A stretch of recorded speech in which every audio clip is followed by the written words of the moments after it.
Good morning, good morning, good morning. Welcome to the morning kickoff with unbiased opinion. I am your host, Tony, aka Low Tone Tony.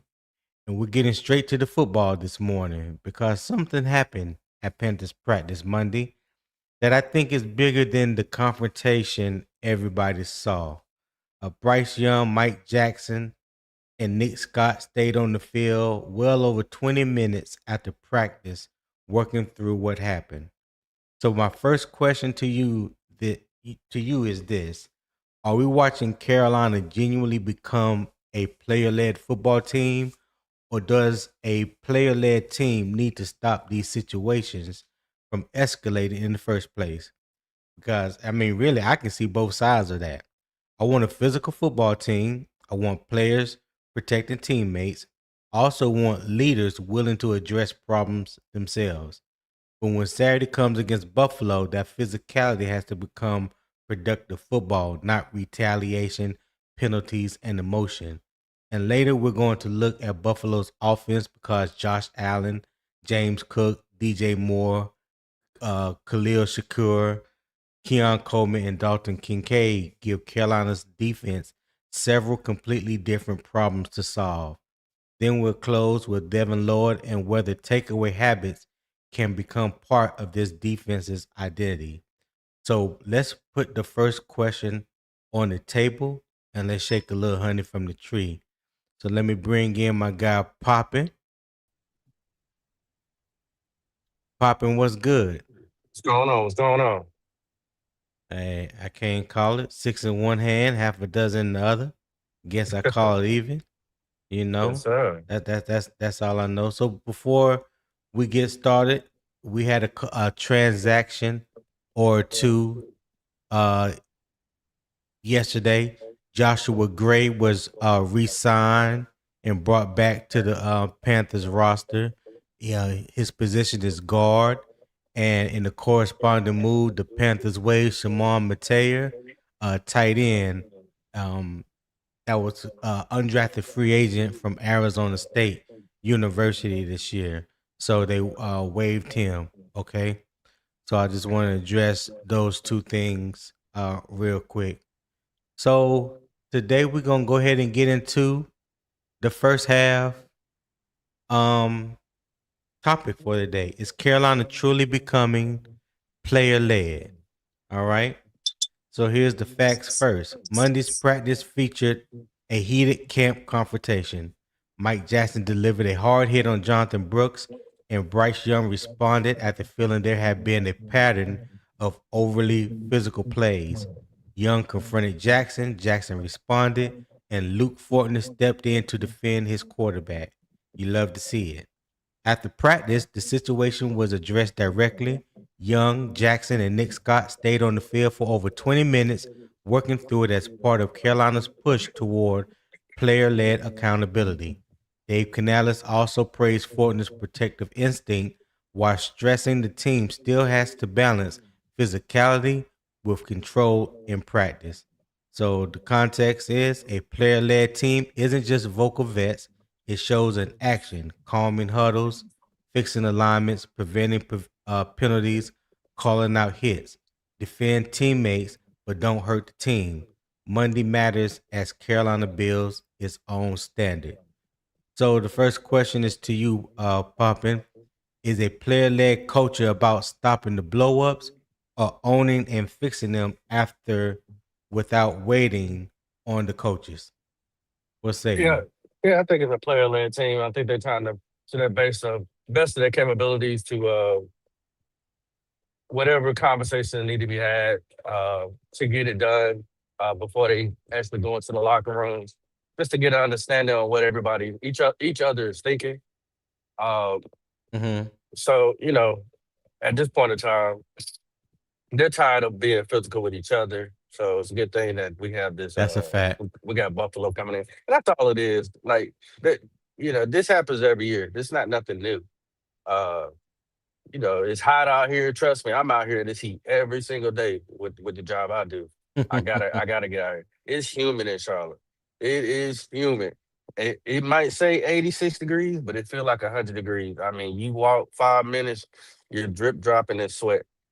So these guys are out here getting to and getting active, and even families argue and fight, and that's Right. all it is. You know what I mean? Hey man, you getting on my nerves today. It's hot, it's sweaty. Hey, let You let know, let the AC go out in the house.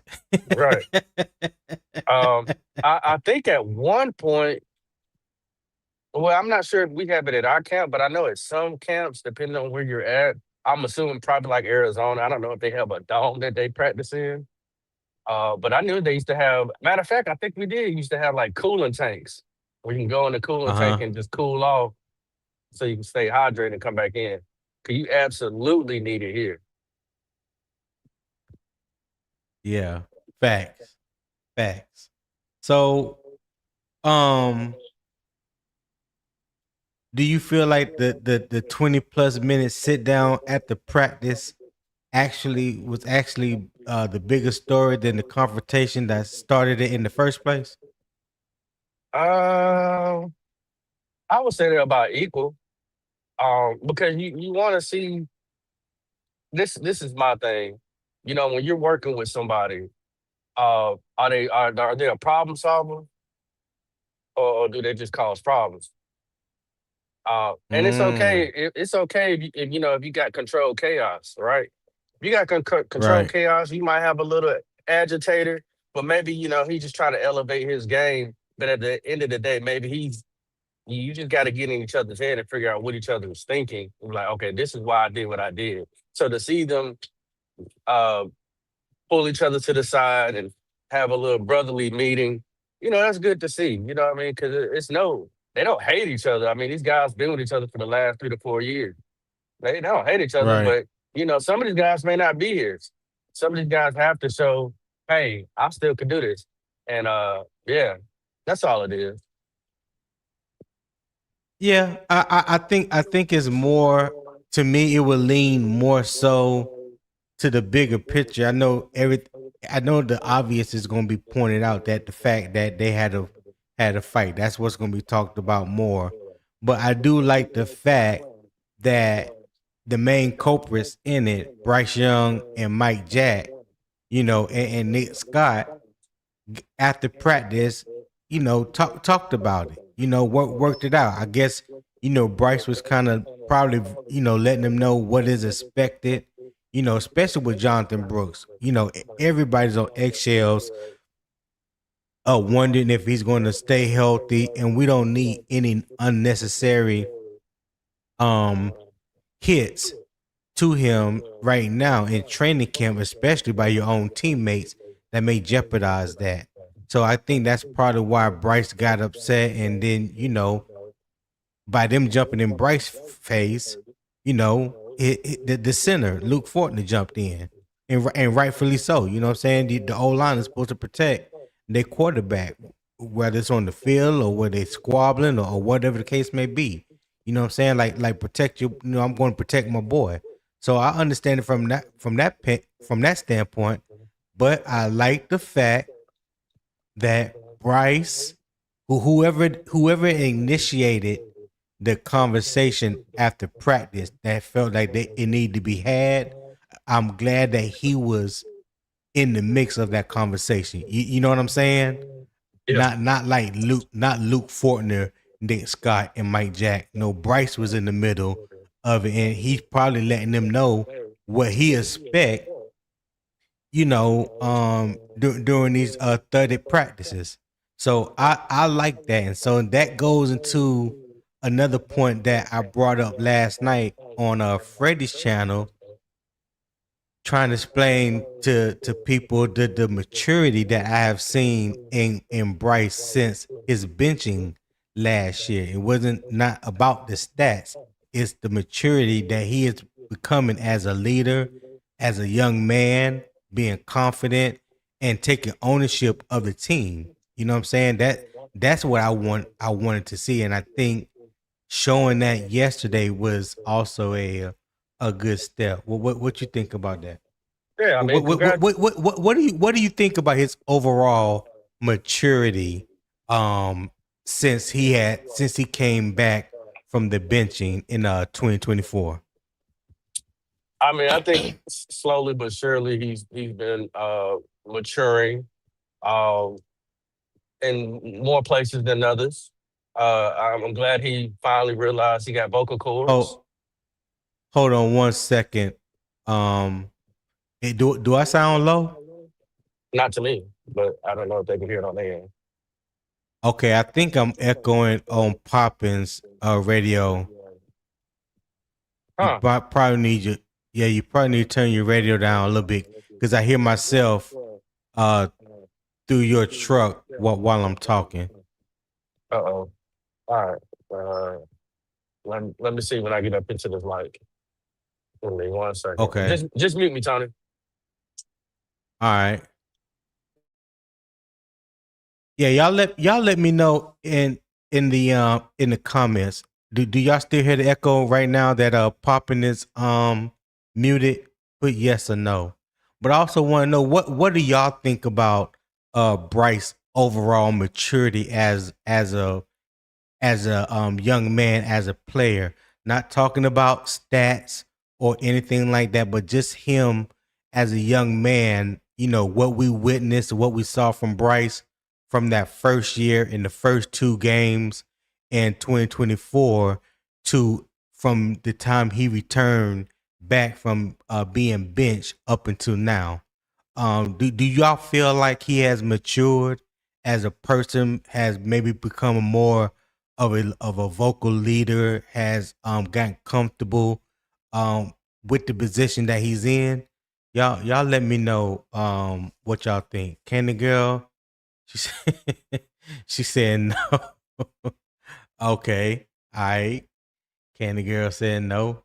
What y'all think? Give me a yes or no if y'all feel like Bryce has matured as a player, as a young man, since his benching. Because I'm definitely curious to know that.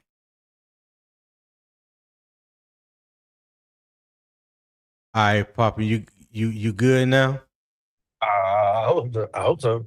Um, Okay. Well, we'll try. I don't hear no echo or nothing right now, so it sounds good to me. But yeah, go ahead and finish giving me your thought. I forgot what I was saying. Do you feel like Bryce as a Oh yeah, yeah. player has matured since he was benched in 2024? Yeah, I think he's maturing in different ways. There, I mean, I'm glad he's using his vocal cords. I mean, he found them finally. Uh, and you need some type of vocal leadership when you're with the guys, when you're leading a team. He may not necessarily lead per se how everybody wants him to. In the pressers. I'm not very fond of his pressers, but Mm-hmm. Yeah, um, me it. neither. But if the guys are getting behind him and they believing in him and trusting him, then I mean, there's nothing I can say. So I mean, if he's showing that, then shout out to him. I've always said Bryce have taken ownership when he fails and when he messes up. He's never been the one to just not take blame. So I appreciate that part of him, of his maturity. But we'll see if he keeps growing. Okay. All right. Eternal as always. I'm not one who cares for character development. I want wins. It's sports entertainment. All I hear you, Eternal. right. Oh, Candy Girl said she was responding about the sound. Okay, Candy Girl. All right, I appreciate that. Hey, let me know what's on the menu this morning with your coffee. Yeah, the wife made some homemade lemon bunt cakes, the mini ones, the miniature ones. Yeah, Yeah, we're gonna need her to yeah. go ahead, Miss Unbiased No, Sports no, Talk. no, no, We're gonna need her sir. to go ahead No, and no, freeze them. No, no, freeze sir. them, and I'll ship you a PayPal. I don't got a PayPal account. I want one of them muffins, homemade muffins, or something. Whatever she be making, Yeah. freeze it. put it in an ice Yeah, box. yeah. I pay for shipping and send it on over Okay. here to United States, man. Yeah, yeah. I feel you. I Yeah, I'm a feel tea you. connoisseur myself. I don't like coffee like that unless it's like, iced latte or something like that. But I don't do the hot coffee. Oh, then we really need to talk. Then I can put you on. I could put you on to some things when you talking about being a tea connoisseur. That's my thing right there. Yeah, for Yeah. sure. So my other question would be is uh do you believe Bryce showed real leadership by stepping in for his guys, or should the franchise quarterback be the one making sure it never gets there in the first place? I think he showed leadership. Stepping up and defending. Whoever. If there's a scuffle, I mean, there's nothing wrong with breaking it up. Uh, I'm not fond of people watching other people in real life get slapped, and that's supposed to be your homeboy, and you just sat there and did absolutely nothing. Uh, Yeah. yeah, yeah. So so for him to step up to, what I'm saying, to get engaged, yeah, I'm cool with that. You know what I mean? That's what you're supposed to do. Some people they'll let that happen. You thought y'all were cool, but y'all ain't that Yeah. cool. So yeah, Okay. I appreciate him, stepping up, engaging. You know what I mean? I don't know Well, how much he could do, but right, right. Yeah. Like, you know what I'm saying? I was gonna say something crazy. I say ain't it. expecting him to be I know I will not. I'm not expecting him to be Superman or doing something outside of his wheelhouse, but the fact that he was willing to step in and protect his players, what that shows and how that would carry over into the season. Let something happen to Bryce, I bet you Jonathan Brooks will be the first one there, especially if he's on the field. You know what I'm saying? Because Right, he's going to reciprocate that love, and then the offense period is going to realize, oh shit, our quarterback do got our back. You know what I'm saying? So right. let something crazy happen to Bryce. Hey, they're gonna be out there squabbling. You know what I'm saying? Yeah. They're gonna be out there squabbling because they are going to jump to his defense the first opportunity or first chance that they get. So yeah. Candy Girl Well, says she had cream cheese, Danish, and coffee this morning. Rashak said Papa want his hot tea and biscuits. we'll wait till it get cold, Which Rashad. We'll wait till it get cold to get some yeah, hot tea. It ain't cold yet. yeah. What well Speaking of love, man. I drink my hot tea every day. Go Oh, ahead. okay. Speaking of love, man, why don't y'all go ahead and help out Tony reach his daily goal of $25 a day? Uh, donate to the love offering. To the love offering. Okay? For Pastor Trenches. Yeah, coming in hot day. Uh and just show some love, y'all. I mean, early in the morning, You know, he would really appreciate that. Uh and I would too. Because he allowed me to come up here and have me on here to talk some good old morning ish with y'all. Appreciate that, hey, y'all. I appreciate that love, popping. I appreciate that love, but this dude right here, see, I don't love him. I actually hate his black ass. I know who that is. JP at Jermaine it. Yep. Jermaine Shepard talking about Tony I eating butt cakes for breakfast. Mrs. Unbiased got our boy on freak boy status. Hot damn. Hey, you know it. Ah, You know hey, it. I love you, Jermaine. I'm not even gonna go there. I'm not even gonna let you get me off my square this morning. You read between the I'm lines, gonna didn't you, take JP? yeah. I'm gonna take that as an offering of love, brother. And like Papa say, put that in the love offering. That's what you can do. Put that in the love offering. I appreciate it. Earl Lockley said, "What's good, Tony? What's good, Earl? What's up, my boy? Yeah, I love you too, Tony. Yeah, whatever.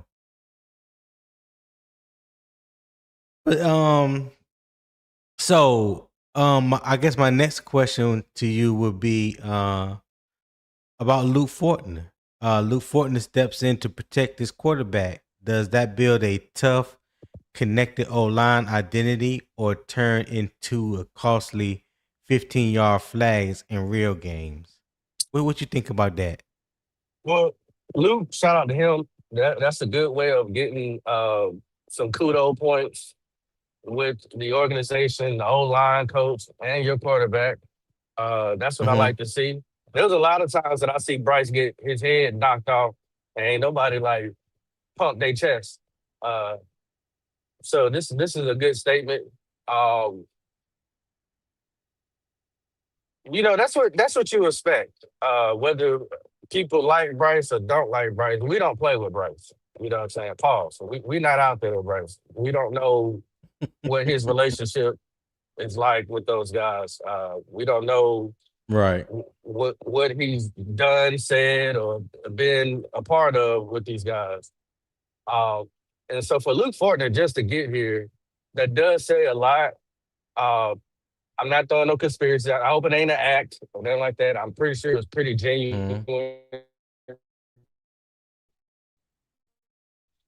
Uh, You don't cut or you cut in and out, popping. What you say?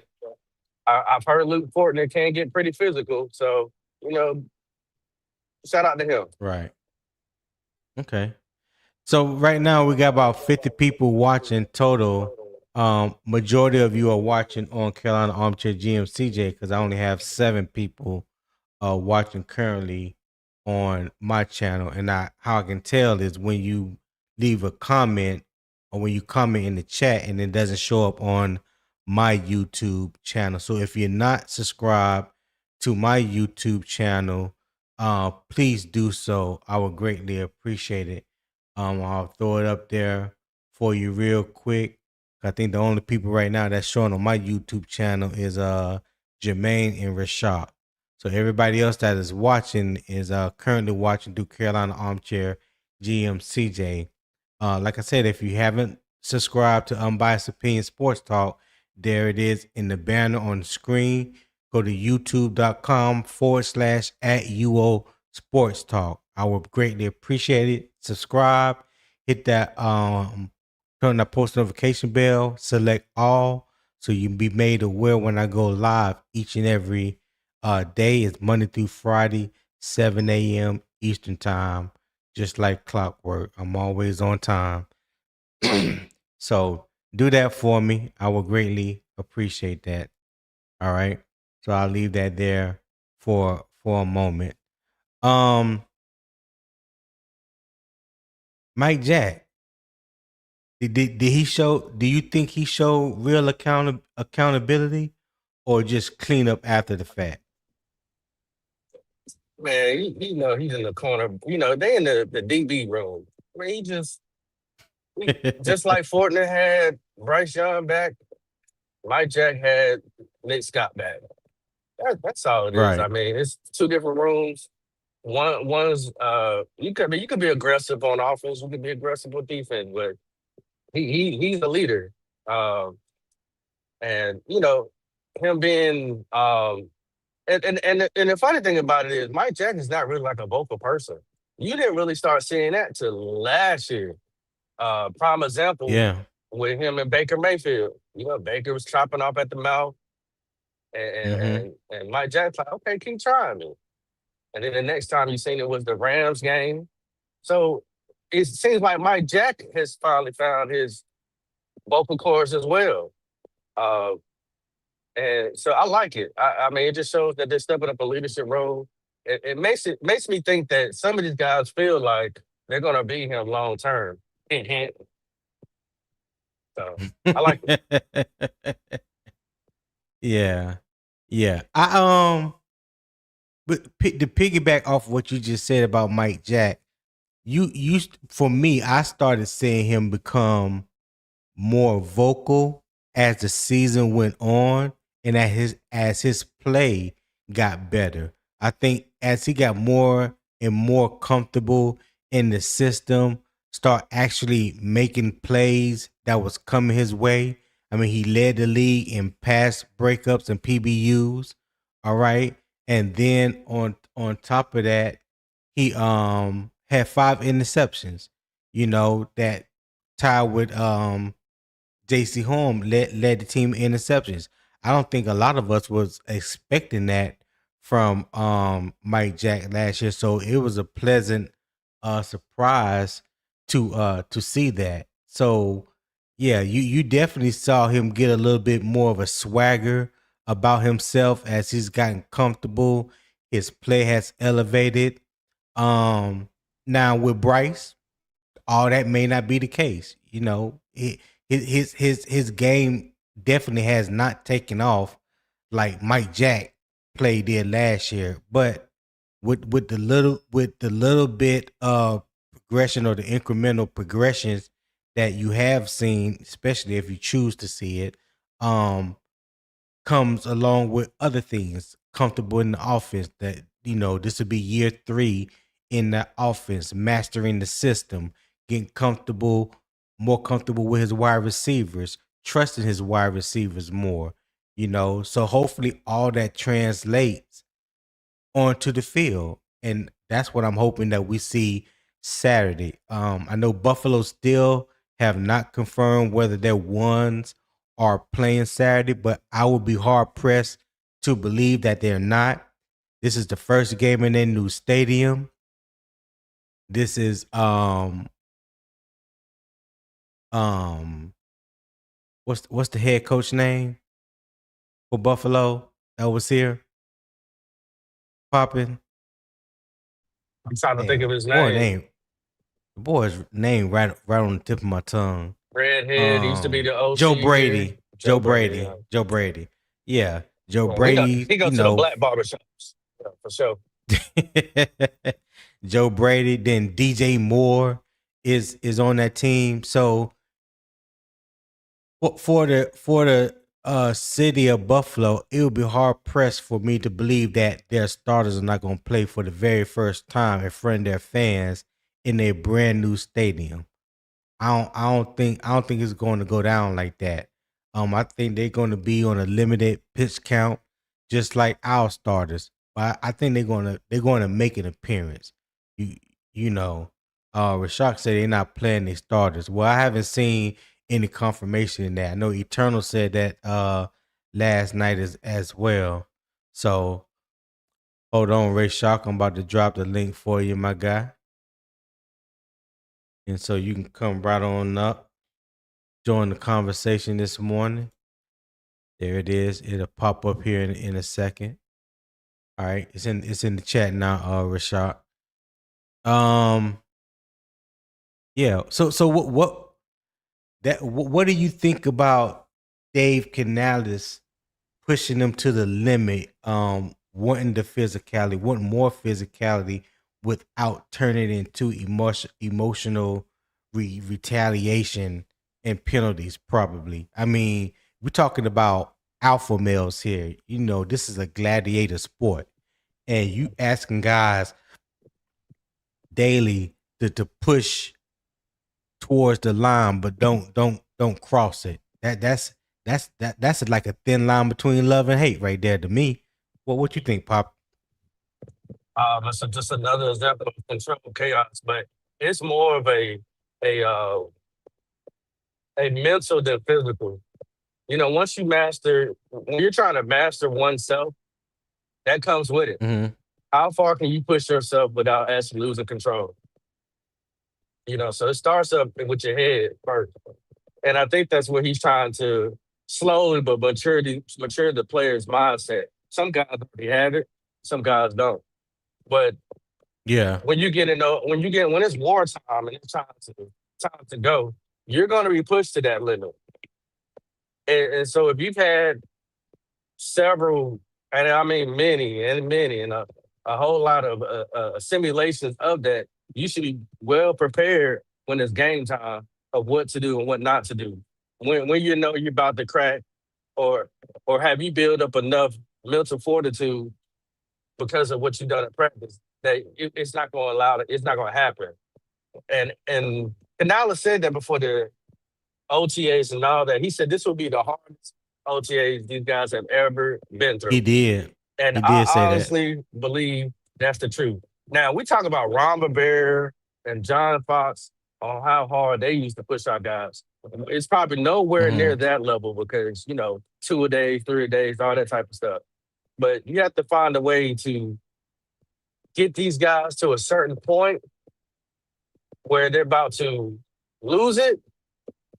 Yeah. And then to bring them back to focus, it's like, hey, I want you to stay right there, but let's see how much further we can go um, and still stay locked in. But don't you think that's a thin line to walk though? That's a tightrope. Yeah. Well, That's a tightrope. it is, Especially but especially when you spend two at least the first 2 weeks banging on each other every day. You know what I'm saying, before you actually get out there and get to see another opponent, because the Hall of Fame game, the starters didn't start. You know what I'm right. saying? So, you dealing with um the guys that you see every day. Everybody's getting used to each other moves and all that kind of stuff. You just want to see a different color jersey in front of you. But hold on, let me bring up um Mr. Graybeard himself, Will Robertson. Oh, there you go. And then let me bring up also Rashad. What's up, guys? What's going on? What's up, y'all? Hey, good morning. Good morning. Good morning. What's What it going do? on, boss? What it do, Rashad? What's going on? You squared Y'all, away this morning? y'all, y'all don't hear no fan in the background 'cause I got my fan on. Make sure ain't no fan blowing in the Yeah, background. I don't know. that ain't the only thing we don't want to hear neither. Man, blowing on his nuts Oh man, just I like, look. I don't know how y'all look. 'Cause I left my phone in the room. I ain't know y'all can hear me through the headset. So I left my phone in the room. Yeah. I was like, damn, man. My bad. I ain't know y'all heard that. Hey, Will. So we talking about the scuffle that broke out yesterday between Bryce and Mike Jack and Nick Scott.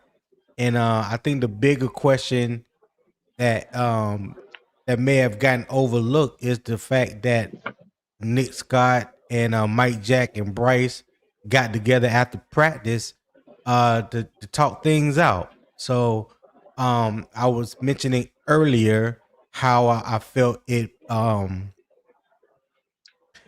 looks on how it looks when it pertains to Bryce, as from a maturity and a leadership standpoint, something that we hadn't seen him do before. What do you think about the scuffle yesterday, and also the post conversation after the scuffle involving Bryce, Nick Scott, and Mike Jack? So, can you guys hear me? StreamYard Yeah, be yeah, we tripping can hear you. sometimes. Okay, No, we can hear you. so I think it's a nothing burger. I just think it's camp. Okay. Guys in camp. But what it does show what's happening behind the scenes a lot of times. That leadership. They're a player-led team. You know, Right. they're a Right. player-led team, and so they didn't even this couldn't even wait till they got to the locker room. They had to have that conversation right there on the sideline, right there. You know what I mean? Okay. Because Yeah. because Bryce probably was pissed. You like, look, don't be hurting my damn running back. I don't give a damn. I don't give a damn if it's football, right? I think it was too. He think it Right. was too far across the line. And so Bryce thought it was too far across the line. I'm gonna say something because first of all, even though it might be his second year, or his third year in the league, he's a fucking rookie, Mm-hmm. and he ain't gonna say shit to y'all. Do you know what I mean? Well, Right. damn it, I'll run this offense. I will. Period. I'm the captain of I the ship like that. over I here. like that attitude. I like that I'm the captain. attitude. I'm the captain of the ship over here. I don't give a damn what y'all got going on over there. That's you, Right. JC Horn, Derek Brown, all y'all boys over there. Y'all running that over here. There's me and Chuba. This is me and Chuba's. And the reason why I say him and Chuba's because it's not Tedderall McMillan, because Tedderall McMillan, In the NFL, they don't consider you not being a rookie until after your fourth game, your sophomore season. Most people don't know that. Mm, That's like a tradition in the NFL. So okay. I point blank, and that so I think that's part of what it was. But I think it's a nothing burger. It just gave us a glimpse to what it looks like. Um, what that locker room looks like. That's right. just me. Got you. My opinion. Yeah. Rashad, what you think about the squabble yesterday and the post practice conversation? How you feel about it? Uh, I mean, I don't think it's much of that, man. Like I didn't really hear. I heard Mike. Not no. Who was that spoke Nick yesterday? Scott? Nick Scott. Yeah, I seen the interview. Yeah, I seen him talking about it yesterday, but I didn't really know what happened. I still don't know exactly what happened. I just heard it was a brawl. When I heard Bryce Young was involved, I'm like, huh? Bryce Young? And to be honest with you, Tom, I still don't know exactly what happened. So if y'all can, somebody can explain to me Yeah. exactly, like, did Bruce hit or something? What happened?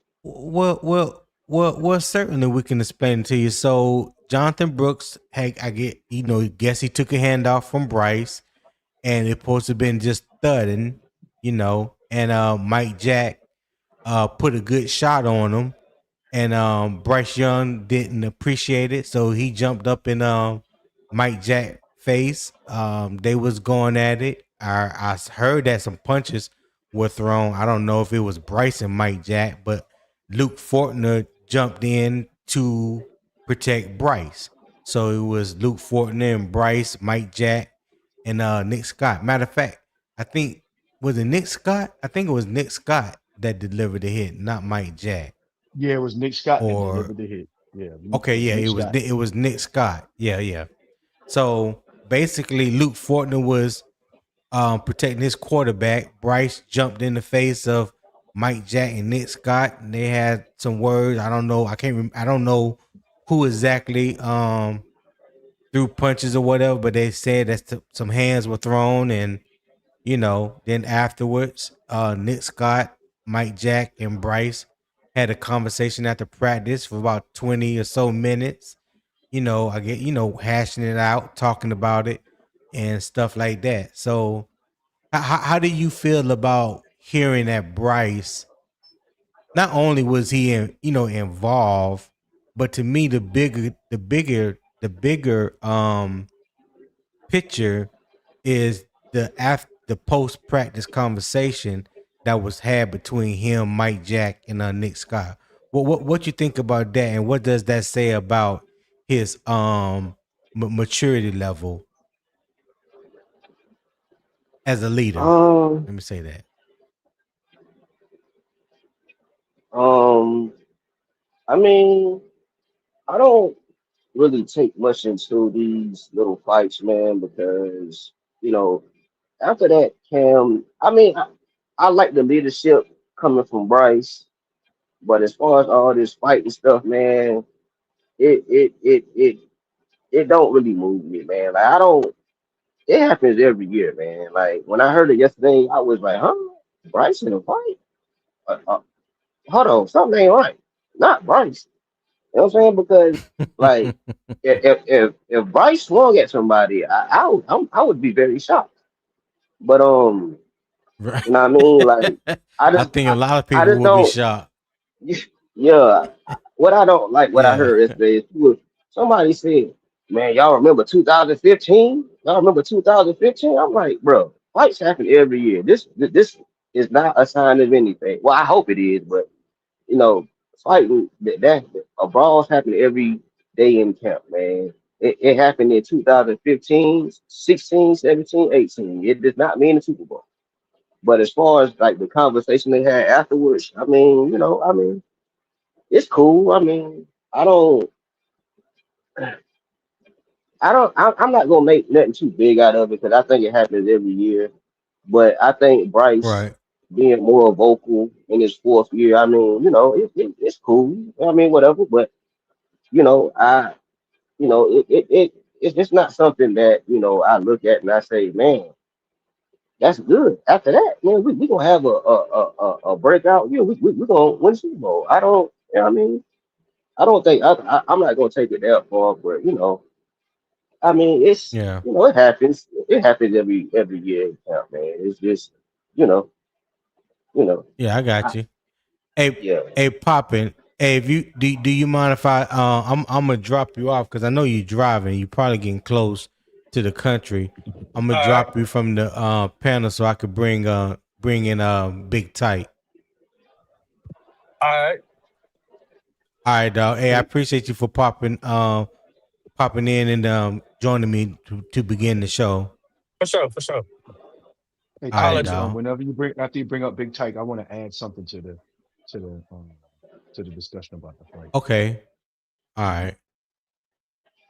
Big Tight, what's happening? Hey, what's going on, Tony? Man, I can't call it, man. Ain't shit slick to a can of oil. What's going on? Not much. Hey, not much, man. Just listening to your conversation, man, and just wanted to talk about what you got going on with the little scuffle at practice. Okay. One second. I'm gonna let Will go and then I'll give the floor to you. Go ahead, Will. So, to your audience, Tony, I'd also like to add, um, you know how you ever seen two brothers get into a big ass fight, and you be like, man, what they got going on in their family, right? Right. Is this Right. just two brothers having a fight? They be around each other all the time. They get on each other's nerve, and they had a big fight. It don't really mean nothing. It really Okay. mean that you tick me off. I'm sick of your bull crap, and I'm about to take it to you. You know, Yeah. I've seen Yeah. that happen. Yeah, it's normally if you like if you got a younger sister, something like that. It's normally your younger sister jump on you and you can't do nothing about it. That used to be my story.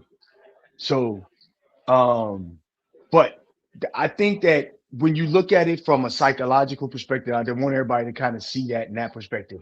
But but I want to just reiterate again, Bryce Young is telling everybody, this is my offense.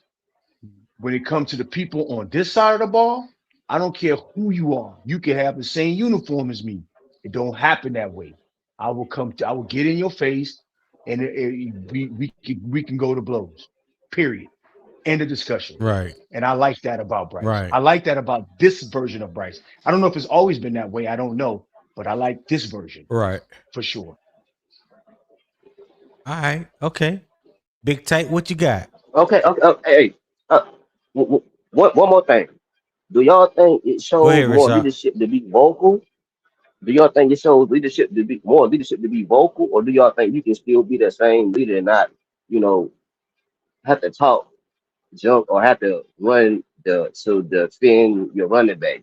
Do y'all think he still could be a real good leader in silence, just showing what he can do, or did that, that stuff that happened yesterday?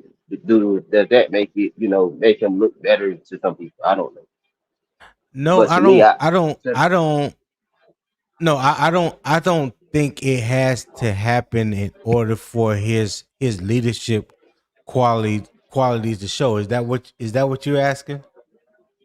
yeah, like yeah, if he would have if Nick Scott would have hit Jonathan Brooks like that and Bryce would have kind of just been like, yeah, I mean, come on, man, and just not had reacted the way he did that caused the ball. Like, does that make him look better as a leader to some people?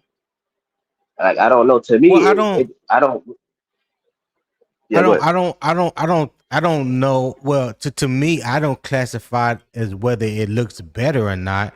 I just look at it as um a leader stepping in and saying, "Listen, you can't do that to one of my guys." You know what I'm saying? Like this, Yeah, you crossing the line, and so since you crossed the line, me and you got to have a word. You know what I'm saying? I don't think yeah, it's about if it makes him look better or not. Yeah, not from a leadership standpoint because you're not trying. You're not worried or even concerned about how it looks. You're looking at protecting your guys. If you're the captain of the offense, you should step in if something is done wrong to one of your guys. I just think that it's going to breed um more confidence in the offense as a whole. And probably the first time you see something happen on the field involving Bryce, those guys are going to reciprocate that love back to him, and they're going to Yeah, jump, yeah, yeah. right, like real quick to protect him because they know he would do it for them if it was to happen to one of them. It reminds me of I don't know if you guys watched the conversation that um it was a year ago. Scott Fowler did a thing on the 2015 Panthers, and they was talking about the fight that broke out between Josh Norman and Cam Newton. And one thing that they talked about, especially Cam, was how that one incident that happened in training camp um helped the team gel better, and they believe that was the catalyst that led to them being as successful as they were in 2015 because the team was just that much closer and they knew that they had each other back. So I'm not a member of the team. I don't know how it's going to translate, but just from maturation standpoint for Bryce, you know what I'm saying? Because there's a lot of things people want to see in Bryce, and one thing I've always heard is people talking about he needs to be more vocal. He needs to step up and do more as a leader. Well, he stepped into a situation yesterday. He voiced how he felt, however he voiced it. And then he also had a conversation after practice. To me, that shows leadership quality. Big Tight, what you think? I was gonna say the same thing you said, Tony. Because I with all the little football camps that I've been in, man, and I seen a bunch of fights, people getting hit in the head with helmets and poked in the eye, all kind of Damn. stuff. But when it's all said and done, man, a lot of times I was gonna say the same thing you said, man. A lot of times it brings the team together because a lot of times all it is, man, is you in training camp. It's hot. Y'all going against each other. Back when I was playing, they called it two a days, but really it was three a days because you didn't have on shoulder, you didn't have on, your pads one time. But Right. you get frustrated, you're hot, you're ready to go against somebody else. Cause like you said earlier, you're starting to play against the same guys, so you're starting to learn what they can do, what they can't do. And a lot of times it starts with the defense, man. I guarantee you, man. I guarantee you, before that hit on Jonathan Brooks, I guarantee you, it was already starting to flare up before that. With the Mm-hmm. defense, because a lot of times after plays, they be going extra, still pushing on you, grabbing on you after plays, and talking trash, and it just led up to that. And I guarantee you, that's why Bryce said something because I guarantee you the practice didn't just start with him hitting him like that. Guarantee you, it was already kind of antsy, kind of jumpy before that. But Right. but let's say when it comes to stuff like that, I don't really put nothing into it, man. Because I to be honest with you, I never played on the pro level, but in high school and college, man, I don't think I ever had a football camp where it wasn't at least about 3-4 fights within that within that football camp. Right. I don't think it's ever been where it won the football fight. So Right. I don't really put nothing to it, man. I think it really blew up for the fact that Bryce was involved. If Bryce wasn't involved, we probably wouldn't even be talking about it, or it wouldn't have been talked about last night. Throughout the content creators and the local media and things like that. But the fact that Bryce was involved, and to us, that's Bryce doing something that we are not used to him doing. So, you could look at it as being negative or positive. I take it as a positive thing. But let me ask you guys this question, and Big Tight, you can go first because I had this discussion last night on a Young Freddie show, the Ville Kids show with some guys, and I was talking about Bryce maturing since he came back from being benched. Now you had some people on this show that want to talk about the stats. Well, the conversation that I was trying to have had nothing to do with his stats. It was about him growing and maturing as a young man. So, do you feel like Bryce has shown some growth in his maturity since he was benched in 2024 to now? Yeah, I think, man, and I'll give you an example. I was listening to Steve Smith this morning before I started listening to you, and he was talking about Right. how when he was at training camp, and he was saying how the thing that he's seen different in Bryce than the other training camp that he's seen Bryce actually, and the Hey defensive Rashad, coordinator hold was on, big tight. Hey look. Rashad, mute your mic, Rashad. Go ahead, tight. Okay, he was Go ahead, saying big that tight. when they were giving them different looks, and Bryce. Okay, can you hear me? Yeah, Can you yeah, hear me? yeah. Go ahead. Yeah, Okay. He was saying that he noticed that when Bryce wasn't in on a rep, he would go. He said Bryce would go to the defensive coordinator and ask him, okay, what was you looking at with the offense when you gave them that, when you ran that play right there, when you gave them that look, and he said that's something yeah. I that he remember usually didn't that. see Bryce do. Yeah, and I think that's showing that he done matured and grown a lot, and he really know the questions to ask and what he's looking for. So I'm not gonna lie, man. I haven't been the biggest Bryce fan, but one thing I can say, it do seem like he's trending in the right direction, man. As much as, Mm-hmm. especially at the beginning, I was not a Bryce fan, and I'm one of those guys. I'm waiting to see what he do this season, but I will say, man, he do seem like he's trending in the right direction, man. As far Okay. as far as All as far as right. the leadership, what he's doing, the what people say he's doing in practice, and that right there, and I ain't gonna hold you up too long. And the thing, with him actually saying something, getting into it, that also shows that he's getting like more control, and is not like afraid to speak up, going into his fourth year. It's like he seems Right. like he's more comfortable. Seems like he's more comfortable, if you ask me. Got you.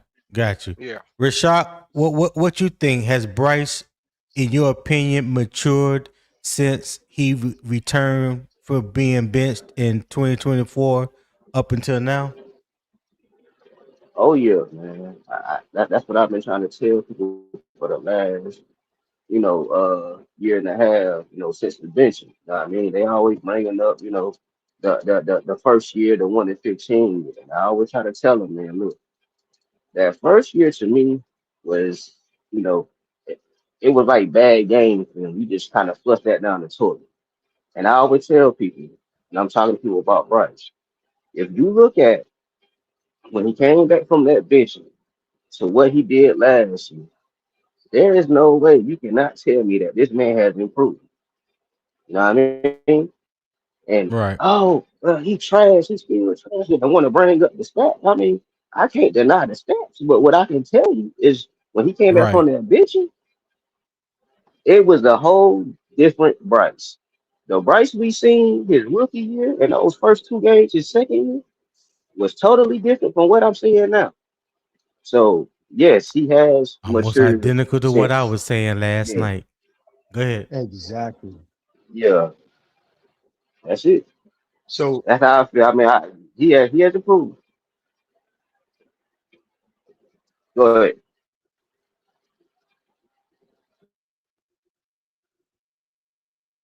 Okay, go ahead, Will. Well, first, before you go, Will, Eternal, ain't mhm, nobody saying that he deserves a first year excuse. Stop making up stuff.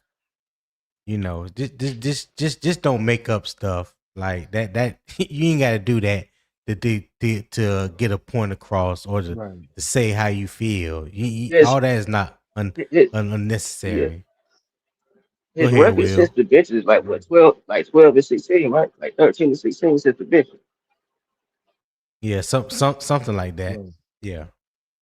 Go ahead, Will. so What do you feel about Bryce maturity? Do you feel like he has matured since he was benched, since coming back from his benching in 2024 up until now?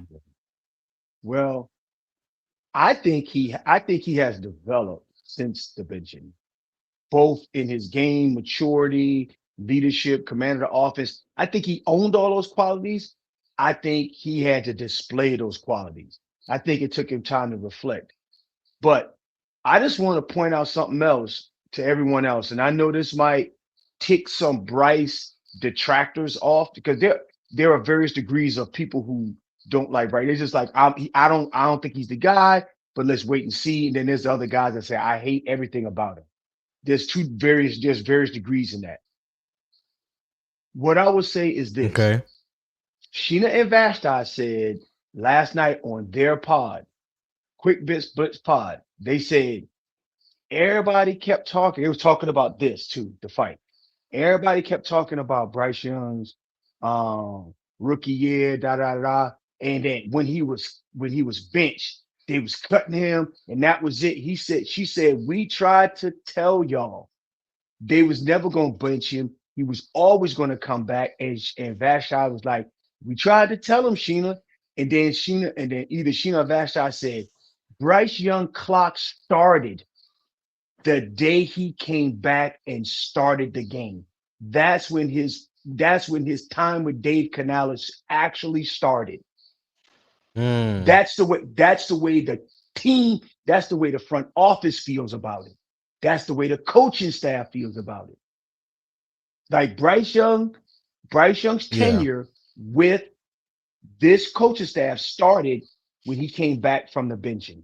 Now, what that put into a head of a player is my rookie season didn't matter. The 2 games I played in my sophomore season didn't matter. The only thing matter is this game. Now that puts it into Mm-hmm. perspective. That puts it into perspective. You remember when Dave Canales used to always say, well, we don't know. He has to show me what he looks like on Monday and Tuesday and Right. Wednesday. He Right. was never, he would never give Bryce. So basically, he was leading him along, the carrot and the stick, leading him along to the direction that he wanted him to go. Mm. So I truly like the fact, and I know that just upsets, but I truly believe if Sheena Vashti or Joe Person say something, or Mike K say it or something like that, I tend to believe it because those guys not only have a good rapport with the front office staff, they have a good rapport with a lot of the With the players. players. Yeah, they Right. plugged in. They They plugged they in, and connect. and they're connected, and they're not going to tell you every single thing that they know. You know what I'm saying? Like private conversations are private conversations, and they're going to keep that to themselves, and rightfully Mhm. so. But they will shed light on some things that people may be mischaracterizing, or things may Mhm. things that are being speculated on. They try to make add a little um proof, if you will, to Like to to telling the us to situation, a little clarity. Yeah. appetite Go ahead, suppressant. Will. An Yeah. appetite suppressant, right? So, like, because people were hungry. People were hungry for his head and cut him and get a fifth round pick for him and all that. And I remember when Yeah. Sheena Vashtaden was saying at the time, it's been told to us that Bryce Young's coming back. But it was so the minority Bryce haters were so loud, they couldn't even break through the noise level. Right. They couldn't even break through the noise Right. level. So so his clock started now. I'm really, and the only other thing I would add to this is I think that Bryce has been doing a lot of that in the locker room. I think it's showing up on the field and not just in the locker room now. Yeah. Yeah. I can agree with that. I can agree with that. And you want it to show up wherever there's a situation and it calls for your leader to step in and voice himself. Ain't nobody saying that he got to show up and start throwing hands or pushing and shoving or anything like that. But if it's taken away from the focus, which is football and getting better, there's nothing wrong with him stepping in and saying, "Hey, XYZ or ABC." You know what I'm saying? Whatever he need to do to get everybody back on one accord, get everybody back focused, because they all got one common goal, and that's to win. You know what I mean? I mean, you and I will we've seen that a number of times throughout our military careers. And you ain't got to jump in somebody's face like you getting ready to throw hands with them for you to get your point across. Hey, get back focused. The mission comes first, and we can deal with the rest of this later. But right now, I need you to do what we need to do so we can be successful. And you doing this right now, this ain't it. You know what I'm saying? So I don't have a problem with a leader stepping in and showing himself to be that type of leader. And if we can get that from him, to me, that says a lot about his confidence. Like you said, a lot about his maturity, where his head is at right now.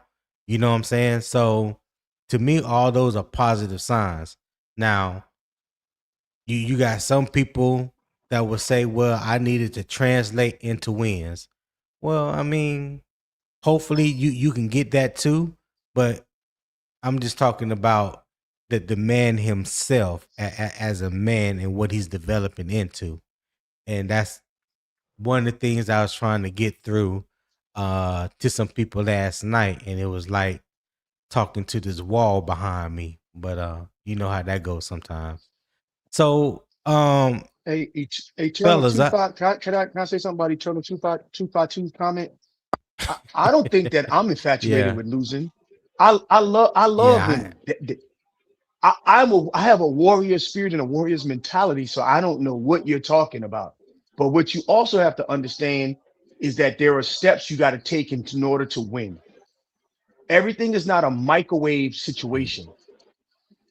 Everything is not instant gratification.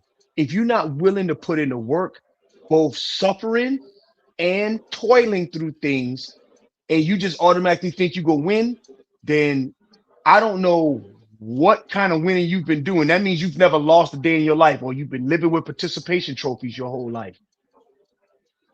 When people say you mm, infatuated with losing, that's because they've always got a participation trophy in life, and they've never had to had to struggle through something. And then you have to take stock in, why am I struggling? How do I get through it? And you don't flail and have a hissy fit and rip down the roster. You fix what's wrong and you continue to press through. yeah, yeah, yeah. He said, I "Keep it see what's football, that Will." eternal. I see what's that Well, eternal. hey, Eternal sound like eternal, eternal does this each and every day, no matter um what what channel he's on. So, but at the end of the day, he says is all about winning from him. But from a lot of his comments, you can't tell. But that's what he says. He So said, I he need to we said, keep the "What love do we football. love life?" Yeah, he Hey, we says, man. "What love do Bryce life so much. struggle got to do with sports entertainment? Keep it football." Well, you said, Eternal, people infatuated with losing. You didn't say losing football games. I mean, you left it kind of open ended for it to be interpreted any kind of way. And I think what Will was doing is saying, and like me, I'm not infatuated with losing either. Never have been, never will be. So we're not football players. Bryce Young and those guys, they are. And I don't think we are infatuated with losing. I don't think none of us want to see our team losing. So for you to even say that, it didn't really make sense. But okay. Rashad, what you was getting ready to say? What you trying to say? Nah, I was about to say that because as soon as I seen that damn comment, I was about to say something, but somebody was talking. And as soon as you was about to move on, the Will said that I was about to say the same shit. Like, bro, like we love Bryce so much, we would rather lose and keep Bryce in the starting lineup than win. That's blasphemy. Who the hell wants to lose? Who the hell? If you telling me right now we got a quarterback on the roster, or it's a quarterback at the free that we can sign right now that'll be 10 times better than Bryce, I'll say, hey, if you can go get him, go get Yeah, him. But right now, Bryce is who we got. I'm confident that yeah, he's gonna be better and lead this team to the playoffs again. And I'm not infatuated with losing. You can like a player and not and hate to lose, but I'm not gonna put all the losing on Bryce. yeah. So eternal, all that mess you talking about, man. I got into it with a few people like after that Haynes King game. Haynes King need to be the starter. He gonna be the starter day one. If my job was on the line, I'm going with Haynes. I said, get the fuck out of here, man. Get the hell out my damn Hmm. face, man. You just if your job on the line, ain't no damn way you picking Haynes King over no damn Bryce But Young. Bye, goodbye. don't tell Charlie the Gamer that. Oh, Yeah, but that's Charlie crazy. the Gamer said, "Let's see a preview of it this Saturday." Hey, that's what I'm hoping that we see, Charlie. That's what you just said is exactly what I'm hoping that we get Saturday. So yeah, Hey, um, hey, yo, hey. I'm not. I, um, Hold on, I, Rashad. I, Hold on, Rashad. Hold on. I'm I, not saying that it's going to happen like it's 100%. I'm saying that I'm hoping and I'm wishing that everything that we've been hearing that's been going on in camp, you know how well Bryce is playing thus far in camp. I hope all that translate over to Saturday against the Bill. So yeah, that's where I'm at on that. What you gonna say, Rashad? I just say you pass out some leave eternal alone. Nigga, we leave it. Look, Poppin, whenever you say dumb shit like that, man, we gonna come at you, man. You don't say no dumb shit like that, Poppin. Ain't no leave eternal alone. Nah, F all that. But I was about to say I gotta make a few calls right fast, but I'm listening. I'm holler All at y'all right, fellas, man. all right, no All right, problem. for sure. Big Tight, what you got? Yeah, I'm still in here. I just Yeah, what? Yeah, go ahead. go ahead. My bad, Tony. Go ahead. No. You go ahead. I didn't know you could hear me. Yeah, I can hear you. I was just saying, as far as with them playing, have you heard anything about it? Buffalo playing their starters? You heard anything No, about that yet? well, I know Eternal said something about it last night. I haven't confirmed that. I haven't been able to find that anywhere.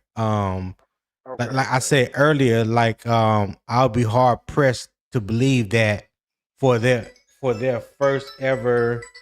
Right, right. I agree with you on that. Sorry I about don't, that. I don't. For their first ever game in their new stadium, that they're not going to, in front of their fans, they're not going to play their starters. Mm-hmm. You know what I'm Mm, saying? So Mm-hmm. mm, yeah, Yeah. I'm assuming their starters will be on the pitch count Saturday, just like our starters will. What you okay. gonna say? So Oh, hold on, Will. What you was gonna say? Tight. Well, I was just gonna say, man, whether they play against the starters or they play against the twos and threes, either way, man, I just want to see, um, like in the Hall of Fame game, the play calling. I like the play calling. It most definitely looked a little bit more different, a little bit more aggressive with the play calling. I'm looking at that, Yeah. and I'm looking at his choices that he making as far as his going through his progression, making his throws. Is he making it accurate? He making the right decision? I'm looking at that stuff. Even if he don't go against the starters, I just want to see them. Um, how everything going on offense. Right. And I Right. and I got I you. yeah, go ahead. But yeah, go ahead. No, I ain't saying nothing. No, I was just saying I got you. Go ahead. But yeah, that's all I want to say, man. But I'm putting it more on when they go, especially when they do the joint practices. I think they doing joint. I think they're doing joint practice with Houston, right? Houston and Jacksonville. Yeah. Yeah, so I'll be looking at that, man, because those two defenses are, especially Houston, those are two very good defenses. So I know I know in joint practice you know you don't hit the quarterback, but you still get a chance to see like our receivers go against top notch, cornerbacks and Darius Stingley.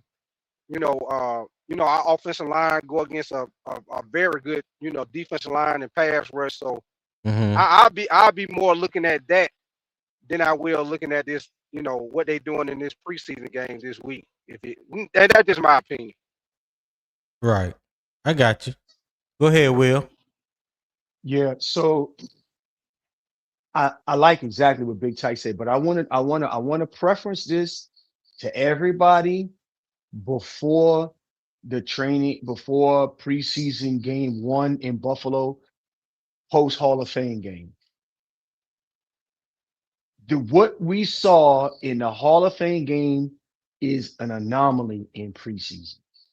It is an anomaly. They're going to go out What you there with mean? a What you couple of mean by that? where it was this momentous game.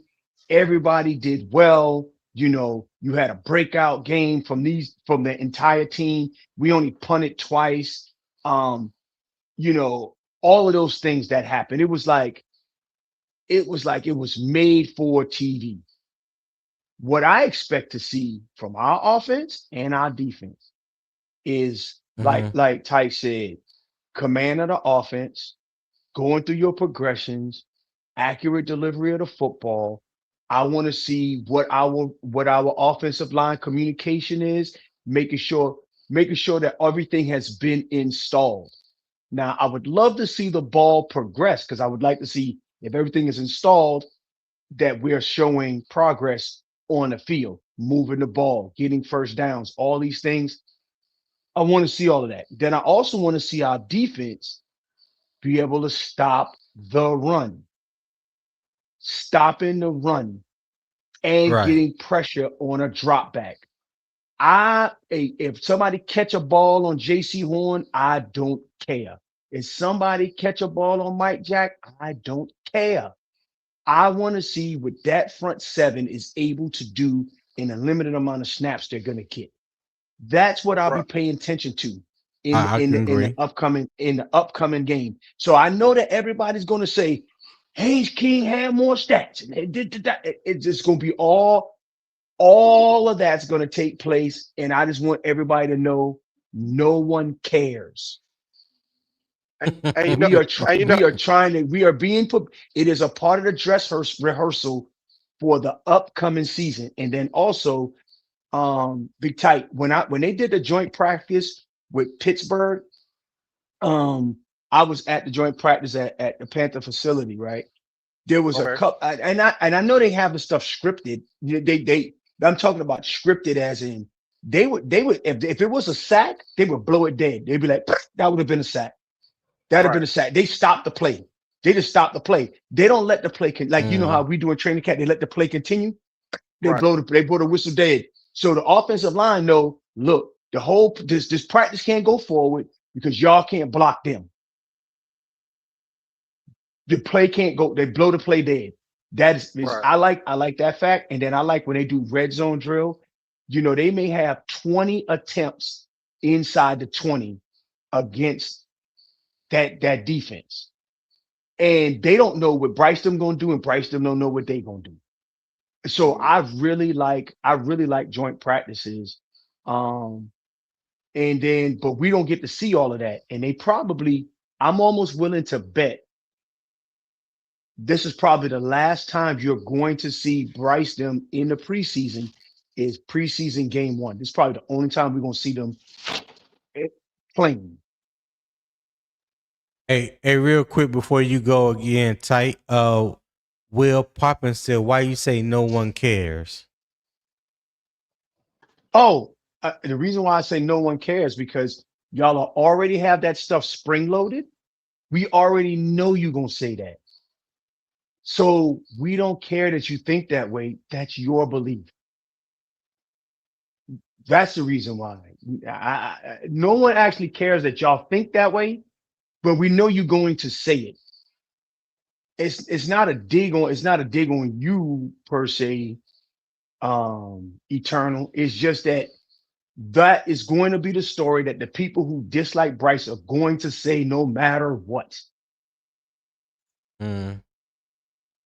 Nobody's going to say that Bryce only had 14 plays and he moved the ball down the field and kicked the field goal. They're not going to say that. What they will say is that his stats was this, his stats was that when the other guy played damn near 3/4. You get what I'm saying? Right. And I get what you're saying. right. This is all about dress rehearsal for the regular season. This is not about appeasing you and comparing what you think that it is, of comparing Bryce to the other quarterbacks on the roster. That is not on the mind of the coaching staff at all.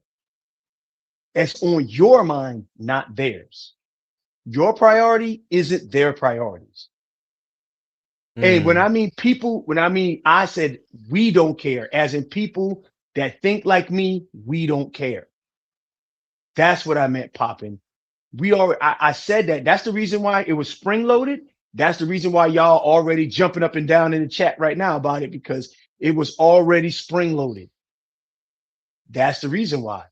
I know it's controversial, and I'm just cutting y'all off at the path right now. So just so you be aware that no one who actually are trying to get ready for this regular season is going to actually care that you want to compare Bryce week 1 training camp to the Hall of Fame game. No one cares. What you think about that, Big Tight? What you think about Will saying that no one cares? Well,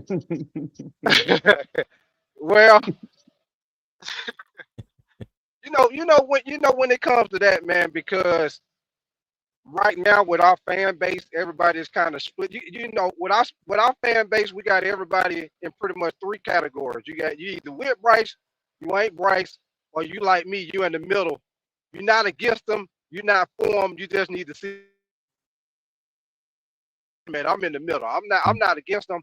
I'm not saying he the quarterback right now. I just want to see a little bit. If he could be a little bit more consistent this year, then I say, hey, pay the man. Let's keep it moving. I just want to win. I don't give a shit who the quarterback. I just want to win. But right. But because our fan base is split up, that's why when Will say nobody cares, that's why you're gonna get somebody. That's why you're gonna get some people that agree with him. Some people gonna give back fight back on it. Because the fan base is split up right now. So that's what got a lot to do with it. But a lot of people don't put a whole lot on preseason, because if you think about it, back in the day when you had the coach with Peyton Manning, they didn't never hardly win preseason games, and then they would start the season out and win damn 11, 12 games straight. So a lot of times in the preseason, teams are working on certain stuff. It don't really matter if you win or lose a game. The main thing you be looking at is certain things that you're working on with your offense or your defense. Looking at you preseason, really, man, you're really looking at the young guys. To be honest with you, it's more the young guys in the That's that what I said yesterday. That's what I said yesterday, Tony. Like, and then they say, well, what do you mean? I said that the coaching staff, the final score on the scoreboard does not matter as much to the coaching staff as the reps that they seen you play. Did you win your rep? Were you in the right position? Was this play when we put it in? Did you guys execute the plan the way it was the way we put it in the install? I keep trying to tell people, and I can only stress this enough to like the people like Poppin and Eternal 252 and all those guys. The preseason is a dress rehearsal. It is a rock drill. It is a rock drill. It is a drill to walk through. This is how we look at things. This is what worked or didn't work. You remember you didn't get that depth on that pass. Hey, Bryce, I'll turn this way. I was open right here. You see that? We talked about this.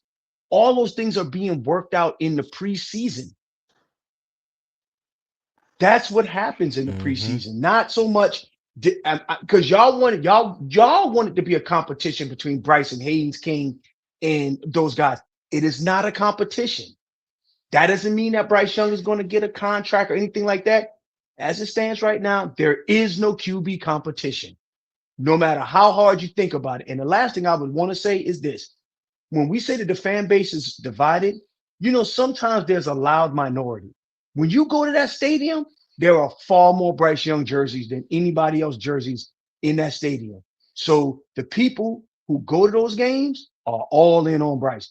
You don't see nobody in the stands being like, oh, I guess we don't want to win. None of that ever happens in the stadium.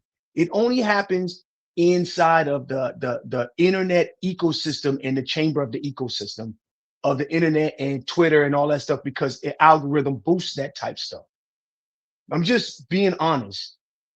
I'm not saying that they as a fan base don't matter. It's not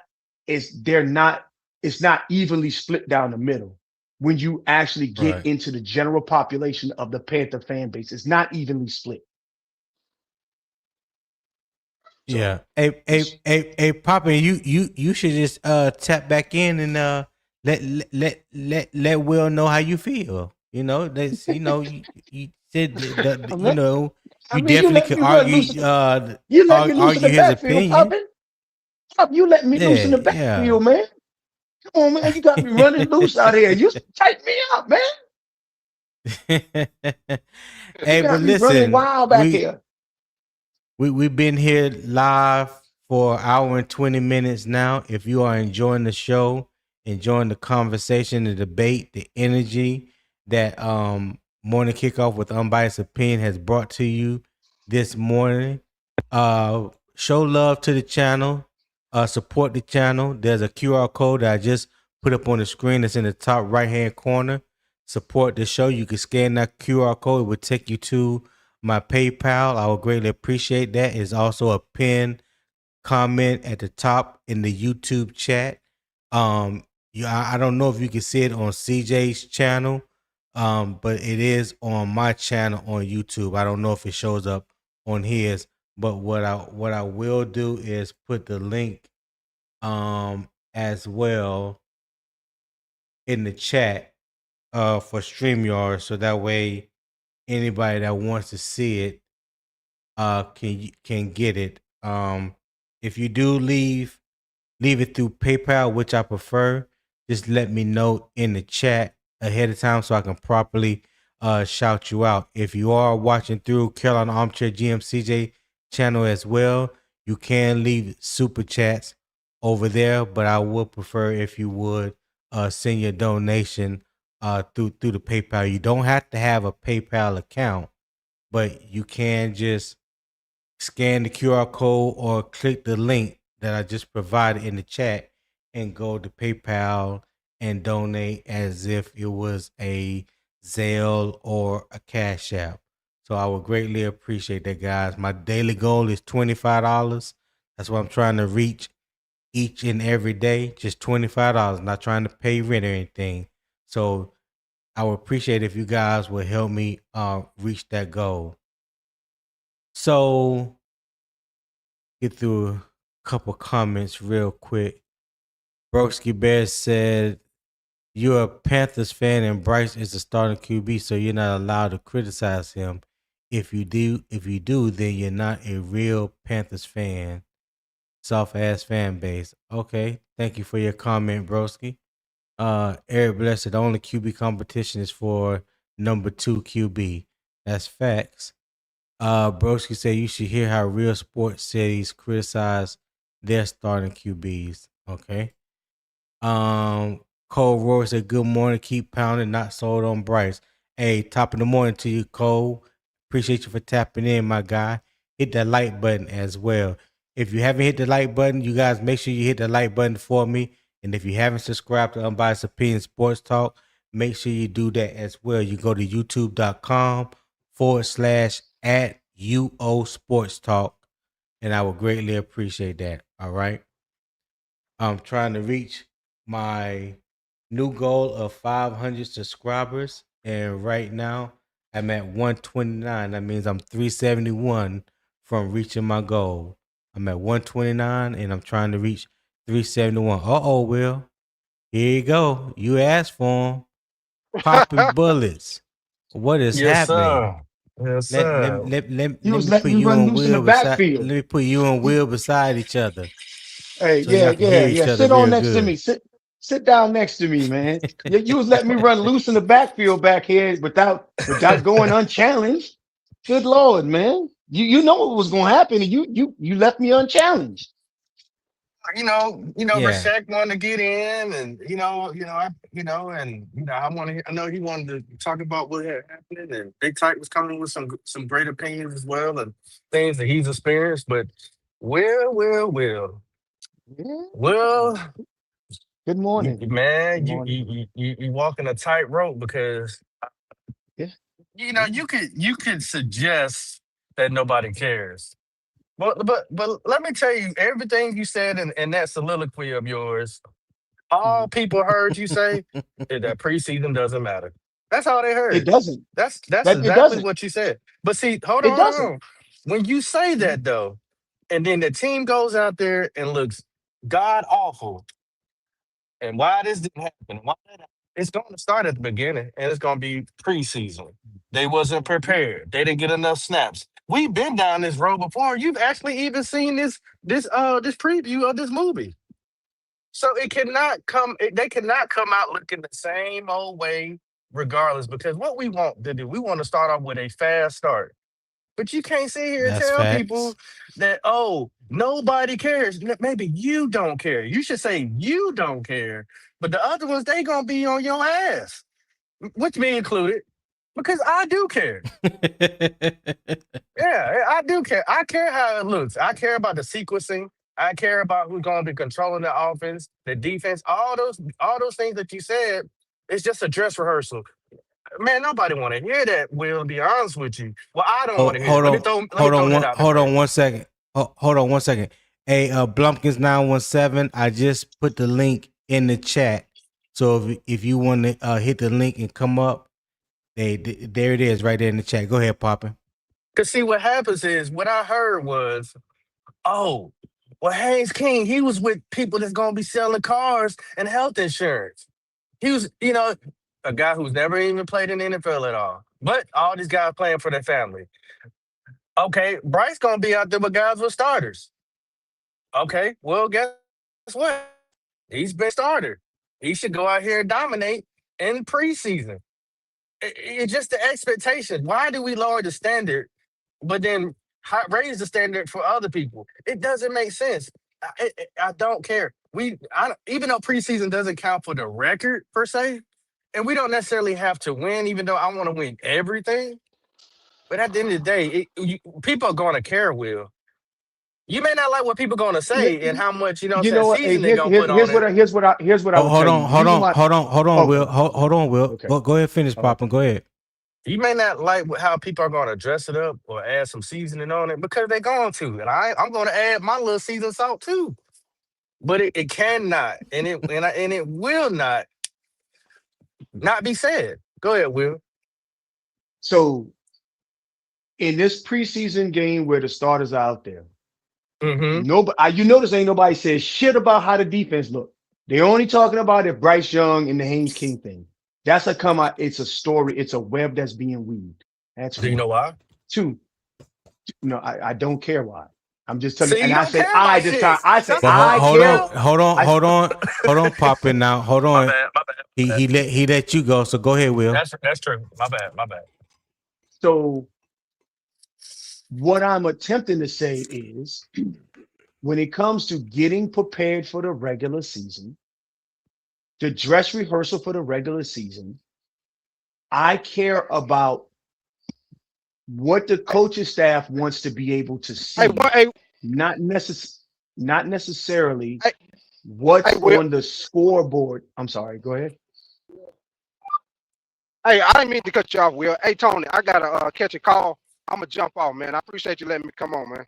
Oh, okay. No problem, man. I appreciate you for being on, Big Type. Hey, thanks for Okay, being all on, right, Big man. Tight. Y'all. All right, big tight. Oh yeah, for sure. All Y'all be right, safe, man. Okay. all right. Go ahead, Will. So It's less about what was on the scoreboard and what is on the stat sheet, and more about what were the objectives that they were trying to iron out in preseason before the start of the regular season. So when someone was to get someone, and you can say whatever you want to say, if you say, "Oh, I don't care about what they've seen in the regular season and in the preseason, none of that matters. Only thing that cares about is we gonna treat the preseason game like it's a regular season game." And I don't think that any of the 32 teams do that. And I said I don't think they do, because if they did, then they would just play their starters. If Okay. the only thing mattered was winning and not evaluating the roster and not evaluating the offensive scheme or the defensive scheme you put into place, if the only thing mattered was winning, they would play all of their starters and that would be it. If you are trying to make this roster, you're gonna make that roster based off the practice, not about anything on game day. So Okay. I Yeah, hold I on, think Poppin. Hold on, Poppin. you've been a I little understand both commercial sides. with your answer. Hold on, Can the real hold on, Will Poppin. stand up, please? Hold on, Poppin. Because Hold I on, think hold we on, Poppin. all are. Can Poppin, That was Poppin, the can you best hear me? preseason game I believe I've ever seen in my life. I'm be honest with Will, you. can you hear I'll be me? honest with you. I mean, I can hear you. I I don't literally think talked Poppin to can hear Tony you. about. Okay. Oh, I Hey, can't hear Can you? Tony. yeah, I don't think you I can. mean, That's why I say I don't think Poppin can hear Tony. Okay. Yeah, he went out. But no, I see both sides. I definitely see where Poppin coming from, because the players on the field, I believe the players on the field care about winning, and definitely the fans want to see the team win, because we do believe that it will lead to a hot start for the players, or we hope that it will lead to a hot start to the season.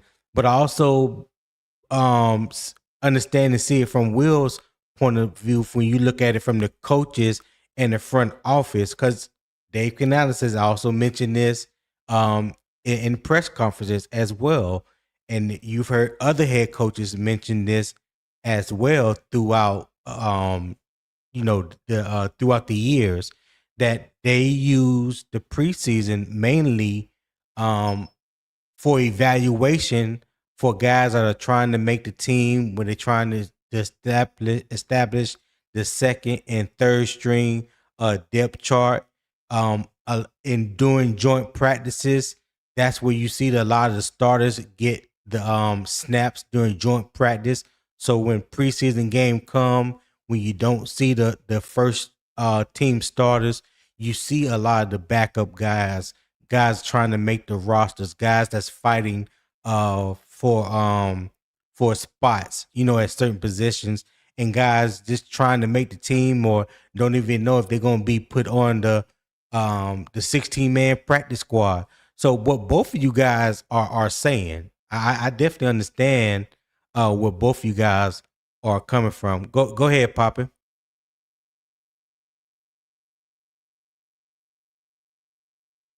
all right. So my only issue is I'm about to get off for a second, and I'll probably join back. My only Okay. problem is that I want the real Will to stand up, not Ooh, not the not the ooh, wait a high minute. rank Will, Whoa, the what the hell educated going on? Will. I need the fan Will to talk to me. That's Crash That's that's what what out I'm I trying want to to Will. hear. do. I no, because Will, I was Highfalutin, saying. high calorie motherfucker. But that's what I'm saying. You giving me low calorie information, and Oh Lord, I why need you so? And then the will you go that's hop there off after every. this. I want the will that goes to every home game. Will, I don't need coach Yeah. will. Analytical Okay. will. It's Oh Yeah. football, Lord, Well, yeah, baby. you can leave that to me. Yeah, Yeah, you it's can leave that you part football. to know, me. you know, You know. I can't believe you go motherfucker. You know how you walk in and you shaking hand after the game to Pop and getting ready to leave.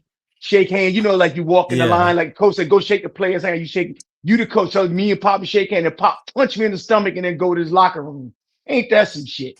Yeah. That's no problem. Yeah, I got where, that. where's So where is the a little bit of a because I told you Will a while ago. I said Will is so right. You got to have a little bit of delusion. Got to have that in just a your little fandom, bit, just just a a little little bit. bit, Some got more than others, but the Will I've been hearing lately is like analytical coach talk. Will I don't want to hear that Will no more. because it's preseason. It's It all preseason. matters. It's the Okay, appetizer so before let the me meal. and you know what? You're right. It does matter. I'm not saying that the team on the field don't care if they win or lose. I'm saying that for me, I want to see us go three wide receiver, one running back, and one. I want to go three receivers, one running back, and still run the ball and get 3 yards. That's what I want to see. Spread the offense out. The offensive line can still get you 3 yards. I want to see stuff like that to be like, that's what I'm talking about. I understand that they want to win the game and all this other stuff. I get Mm-hmm. it. I truly get it. I'm not saying that winning doesn't matter. What I'm saying is this is probably one of the rare instances in sports where getting it right matters more than winning right now. Does that make sense? Okay. Makes sense. I just, like I said, what you said is gonna rub people the wrong way when you said nobody cares. But But okay, But but I'll be back. But I'll be so back. that's the only thing I want to say. Well, you go ahead. The only thing I want to just say the one thing when I say nobody cares. What nobody cares about is the Bryce Young isn't QB1 talk. Who gives a shit about that right now? He's Okay. going to be QB1. Stop saying it. All you're doing is taking away from did Will Lee do his job? Is Mullins getting it done? We still just talking about Bryce. Bryce is going to be the starting quarterback. That's the end of that for right now. He may not be the quarterback in the facts. middle of the season. He may not be the quarterback at the end of the season. We don't know. But right now, he is the starting quarterback. Talk your shit, Will.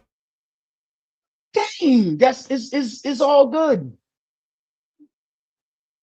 T Cole, what's happening, my brother? Ain't seen you in a minute, boy. Oh, Boy, where you been? Where you Oh been, boy, man, boy? this is what I'm saying. Been out there trying to get a little shutout, man.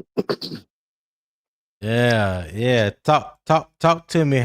First of all, how you feel about the squabble that happened yesterday in practice and the post game truce between the offense and the defense? How you feel about that? First of all, there ain't no damn truce. That's first and foremost. Cause Why you say we, that? Why cause you say we, that? cause it ain't gonna get worse throughout the season. Cause we got to feed our families. Right. But do you think that what is going on right now in training camp helps build that character amongst the team, that togetherness, and then for them guys to come together and talk after practice about what transpired during practice? Do you think that benefits them going forward? Most definitely. Okay. All right. Oh yeah, All for right, sure. that's why I was leading to. That's why I was hoping you would say. Go ahead. Yeah, man. Because that just lets me know where the veteran leadership is on this team, bro. Because you know, on the outside looking in from a nigga that's been on the Yeah. inside, the defense is probably is saying to themselves, we got to make sure this offense ready. And Right. it's almost like you can almost see it like when Clowney came in and how he was talking in the press conferences about Bryce and how, man, Bryce got to step up. He got to lead. I mean, he waiting on us. Shit, we waiting on you. Right. And if you remember, Right. like in that Super Bowl, them Super Bowl interviews, he kind of reiterated what Clowney said. He said he looking around trying to figure out what to do, and they looking at me. They waiting on me. Clowney, he basically said the same thing Clowney was saying when Clowney was there, bro. Yeah. And we ain't really had too many people that was outspoken, like veterans like that. That was, those old school like college seniors, how they treated the freshmen when hazing was a thing, type shit. You know what I'm saying? Yeah. So Hold that thought real quick, Tico. Shout yes, out sir. to Desarian for the $4.99 super chat. He said, make sure y'all show love to the content. Again, make sure y'all show love to the content. Hey, Desarian, I appreciate that $4.99 super chat, my guy. Make sure you guys hit that like button as well. The QR code is on the screen.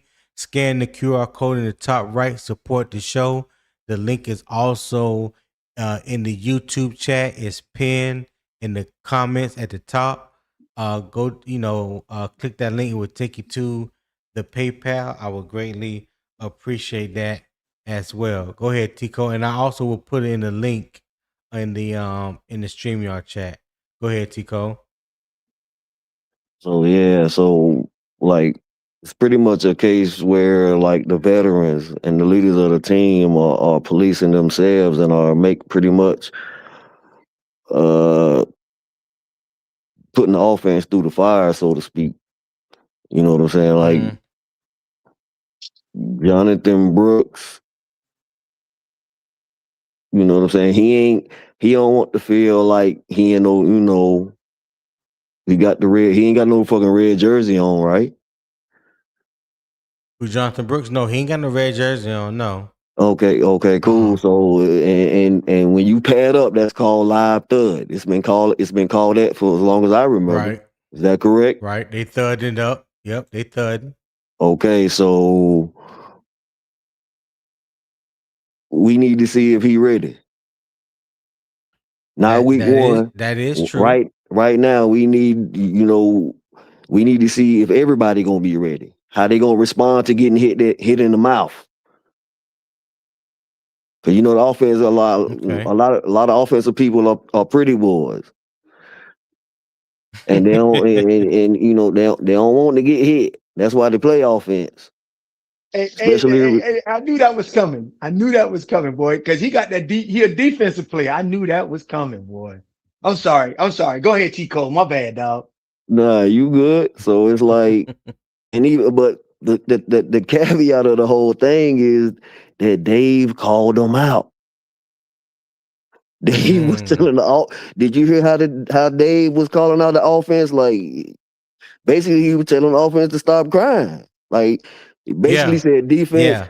Defense. He basically said defense. Y'all need to, Keep make it sure up. you take care of your guys. But yeah, don't let up. Yeah, keep bringing it. Yeah, hey, hold on, Tico. Hey, shout out to Cool Kev 88 for the $10 super chat. He says, stopping by to show love this morning.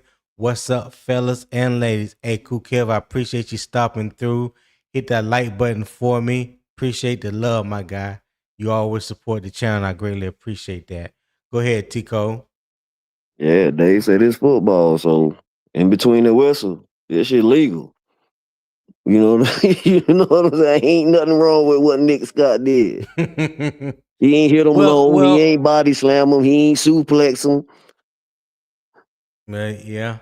You know, you're right. You're right, because he didn't. Dave Canales did not say it was a dirty. He didn't say happened. it was dirty. It wasn't dirty or nothing like that. So, hey, listen, however it happened or whatever happened, it caused a reaction from Bryce. You know what I'm saying? Mm-hmm. And Bryce got up in Nick Scott's face. Then Mike Jack jumped in it. And then Luke Fortner came to the rescue of his quarterback. All that. To me, I don't see me personally. I don't see nothing wrong with none of it. I don't see nothing wrong with none of it. But it's my job to ask the question to get y'all guys' opinions. You know what I'm saying? Me personally, I probably would have been out there laughing like a mug. You know what I'm saying? I don't mind a little squabbling. It is what it is. You Yeah, know. either way, it's Yeah, gonna be good because you know listen. the next play, the next set of plays is gonna be old. Now the tempo of Yeah. practice done went all the way up. Now it's really old. All right, Hey, listen. here we go. All right. When niggas start saying, all right, then okay. Yeah. Tell you a quick story. The second day of basic training, I did my basic at Fort Leonard Wood, Missouri. My second day of basic training, I can't remember the gentleman's name, but he was from Cheyenne, Wyoming, right? Our second day of basic training, me and him caused our whole company to squabble because me and him got into it. So you know, yeah. So I listen. Do what you need to do to get everybody in line to show what needs to happen, what it's gonna be, what it's not gonna be, and then y'all go from there. You know what I'm saying? And then y'all go from there. So listen, I understand it from personal experience. I have been that guy. You know what I'm saying? To start it and to jump in, you know, to provide support. So hey, I understand. I ain't tripping about it. Yeah, definitely. Yeah.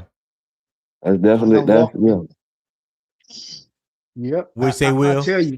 I tell you that, you know, I get it. I think that you know, I don't, just like I said to Chico's point, it's a nothing burger.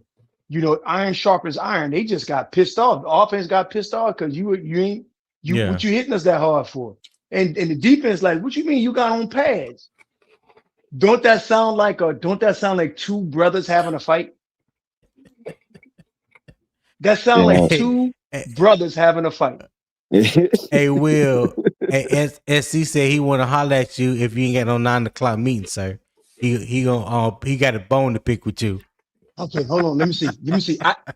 I got a window. I do got a window. You got a window? I got a window. Tell SC to pull up and go on, start beating me up. Go on. I'm ready. Yeah. What's happening, Nick? What's good, gentlemen? What's good? And shout out to Eric Blair 6873. He said, who? What's happening, guy? Yes, sir. Go ahead, Nick. What you gonna say? Nothing much, man. I'm just listening to y'all, man. Y'all should have heard T. Cole yesterday, boy. T. Cole. What did he say?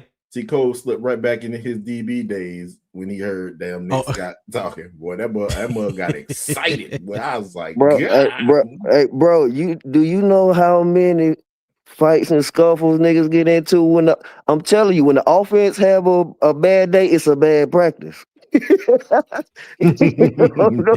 I'm telling you, like, I can remember candidly, like, if I'm out there at DB and I'm just Thompson, old leather neck, and the nigga just and one day a nigga I'm just on my shit too, where can't nobody goddamn get away from me.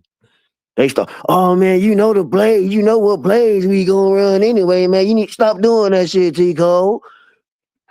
Stop doing what? What the fuck you mean? I'm supposed to let you catch this touchdown so you can talk shit to me. Huh? That what we doing? Nah. It's about because you know the play. You know that we run the same plays, the same group of plays every day. Man, I'm telling them niggas be crying out there, boy, for real. I'm telling the offense be crying. And Dave confirmed it. Yeah. They set your ass up, nigga. This football. Hey, one thing I will say about Dave Canales that seems to be different this year as opposed to the last 2 years. He want that action. He want to see that action happen in training camp. He gave us full warning before training camp even started that this was going to be one of the hardest, toughest training camps. Yeah, and he said go all the way up. He said go all the way up to the whistle. You know right there, he just don't like the stupid shit, like after the whistles type shit. Yeah.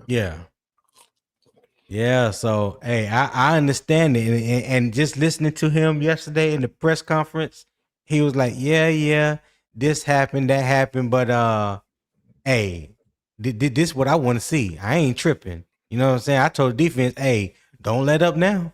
Keep going at him. So when he said that, I was like, okay, Dave, about that action, boss. All right, so this is what it is. You know what I'm saying? This is what it is. Hey, But David, this calorie boy, I like it. yeah, Nick, talk to me, Nick. What have you been hearing so far?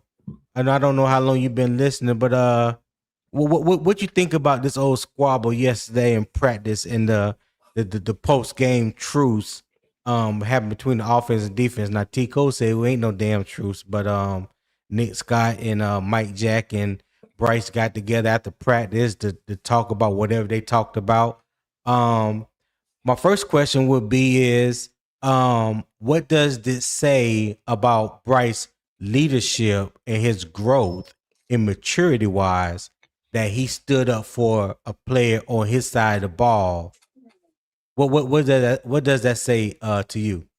I mean, it says one, this mug is stepping up and trying to command the entirety of the team, not just the offense. I mean, so Okay. when you right. willing to go to bat for your guy on offense, regardless of whether it's your guy on your team or whatever it is, that means that you are taking a step forward in trying to lead this team at a whole rather than just okay, this is my side of the ball and all that kind of stuff. So I mean, it's stepping up when they come to you, when they're coming to you to have the conversation, that means that they see you as the leader of the outfit, to me, in my mind. Yeah. Yeah. A real quick, I'm gonna post this comment by our dear elder brother, long-winded, aka Red Swarm, because I don't know what he's talking about. Maybe you guys can educate me. He said, in the famous words of our dear brother PPP, Tom has a big mouth. I recall last season when Penix fought with Titan D lineman, he was called a dummy. Now Bryce is a leader. Stop it. I'll go first and say I don't know anything about Penix fighting with a Titan D lineman, and he was called a dummy. This is the first that I've heard of it. Nick, what about you? I mean, I don't think Bryce was out there fighting. No. Bryce Do you recall? Do you recall I mean, this I do situation recall last between year. Penix? I do Okay. recall that Oh, you do? blows was thrown last year. I do recall that. I don't recall myself calling him a dummy for it. Okay. But Tico, you remember this last year? I may have heard something about that, but the context is Bryce just used his mouth. Bryce didn't get physical. Okay. Will you remember this? Because I don't. Honestly, I don't remember this. Do you remember? I do remember this only because Red Okay. Swarm is our resident antagonist, so we have to pay attention to the Falcons from time to time. Right. Okay. You knew Red, I was All going to right. poke at you. So this is the reason why I remember So this. I think there was there was not a curve. What Bryce had was a kerfuffle. What he was doing, he was squaring up with a D lineman. no, Hey, that man, don't sound too smart though. Yeah, can you use less intelligent words? We don't know what that means. For the masses. In other words, Bryce Young and them boys, they were shoving, they throwing quick punches and all that stuff. You know, they was jabbing, they push, get the hell up, blah, blah, blah, blah, and all of that. That's different between players. But if you my quarterback and you get into a full-on brawl with somebody 100 pounds heavier than you, yeah, and you my quarterback, that might not be the most intelligent thing to do. So all I'm saying is that was a Donnybrook, a P&Q, a pint and quart brouhaha they had going on. And so these two are not the same thing. So although same genre, but not the same thing. Right? Right. One's mumble rap, one is old school hip hop. Two different things. Damn. Hey, nah, hey, listen. I don't recall. Hey, Yeah. Red always want to bring like back in the past analysis back in. Listen, think about Now, this. If Bryce Young In got into in the 1704.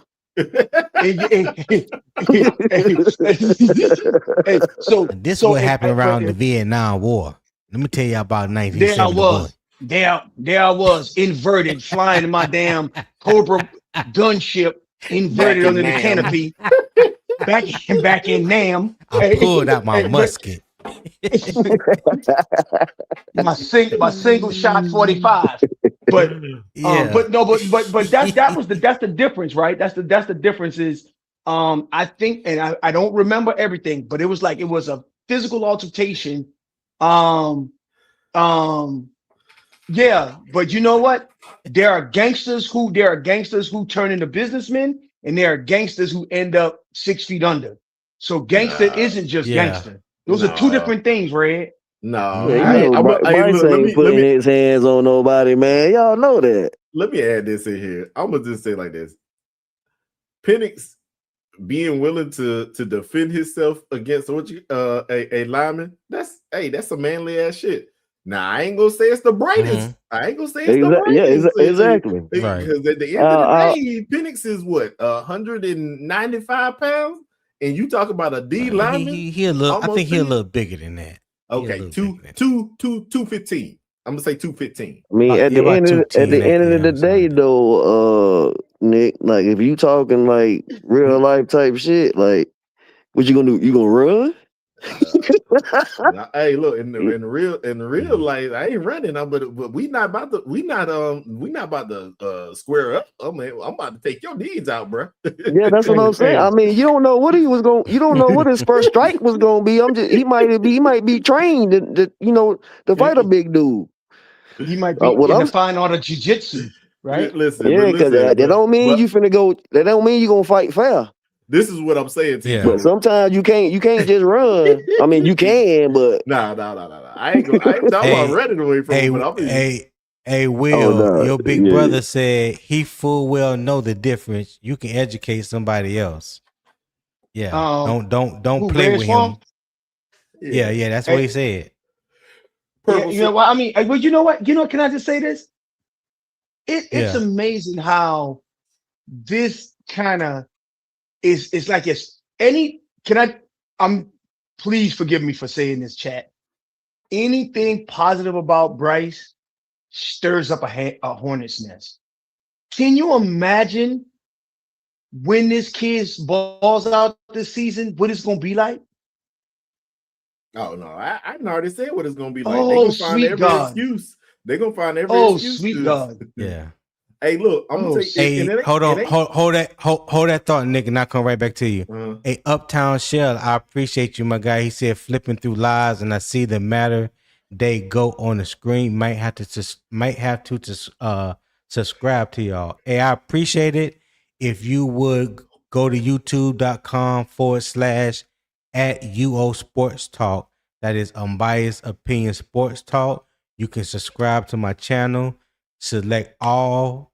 Turn that post notification bell, select all, so you are made aware when I go live. It's each and every morning, Monday through Friday, 7 a.m. Eastern time. I'll be here every day, my guys. So yeah, appreciate you. Hit that like button for me as well and subscribe. I greatly appreciate it. Thank you for tapping in. Go ahead, Nick. Yeah, man, they gonna come up with every excuse. They're gonna come up with every excuse, and I'm telling y'all right now, it ain't gonna just be for Bryce. They're gonna come up with excuses for the coach too. They gonna, I can guarantee you, with the toxic fan base that we have next year, if Isaac is successful, they gonna say that he should have been the head coach. I can guarantee it. I guarantee it right now. Oh yeah, I'm calling it right today. Write that. Hey, you ain't got to call that. Write that down in the book of life. That's fact. Hey, Will, you got another message on screen, Will. You want to read it? Have mercy. Will never said that I didn't respect Bryce for having some balls. I'm just pointing out the double standard. That's all. I get it. What I am saying is Okay, I would be pissed off if Bryce Young getting into a goddamn gonna fight with uh, a defensive lineman where he could potentially get injured. You let the offensive line push and shove and get into that fight, and then you mix in the scrum and talk your shit. I don't need you to do that. So I'm sorry, man. I'm sorry. I get it. I get it. We may have been harder on Penix. We might have been, I don't give two shits either way. I'm just playing devil's advocate to Red's point. I get it. I think we might have been too hard on Penix, possibly. But all I'm saying is this right here shows that there is a turning point in Charlotte. That's all. That's all. That's all. And we all know that Penix, was the leader of that team at the time. And you don't need him injuring his damn hand, his throwing hand, by somebody swinging a helmet in the air or some shit at him. You know what I mean? Yeah, he already got a frail ass body. No, I wasn't going to say that. That's why I went to the hand versus anything else. Hey, listen. Since you don't want to be uncouth, I'll do it for you. Okay. Don't be using the word couth. Don't be using uncouth, because as soon as I use a word with more than 3 syllables, Tony tell me hey, what you using that word. Nah. Don't even do that. Don't even do that. Listen, hey, look, don't even Will, do that. Hey, Will, sometimes I have to let the old me come out and be who I am. I can use big words and I can talk with the best of them, but at the end of the day, sometimes you just gotta be a nigga. They don't want they don't want Song First Class Robinson. Song First Class Robinson was hell. Hell, you hear me? Whew. Yeah. Nah, I was probably the coolest Sergeant First Class you ever met in the Army. I'll say I challenge that. I challenge that. I don't know about you because I wasn't cool at cool at all.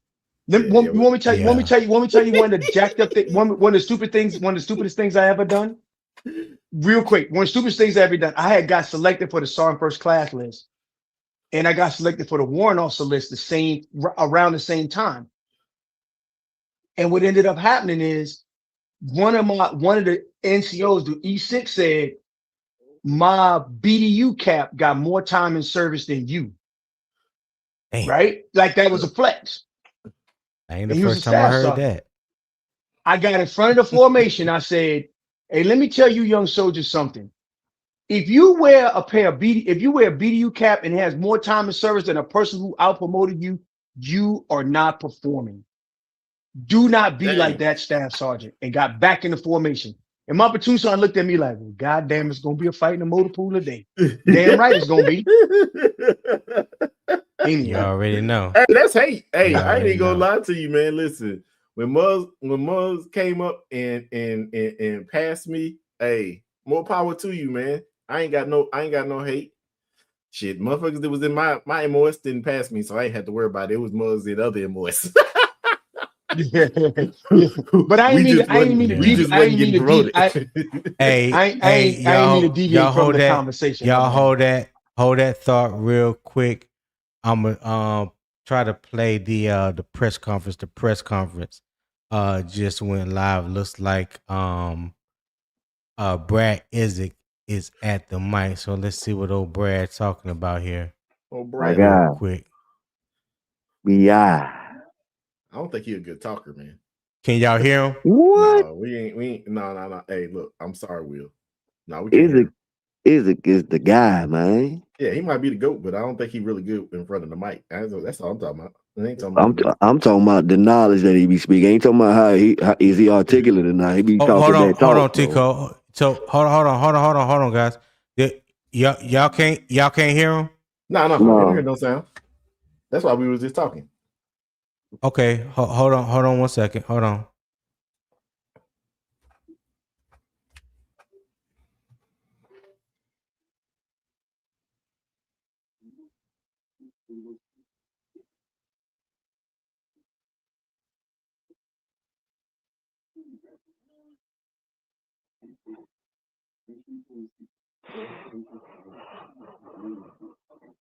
What was that?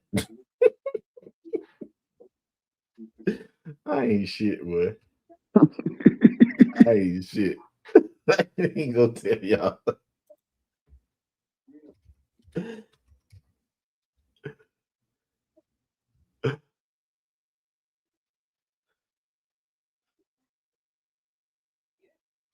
Hey Nick, they've been on my ass today, man.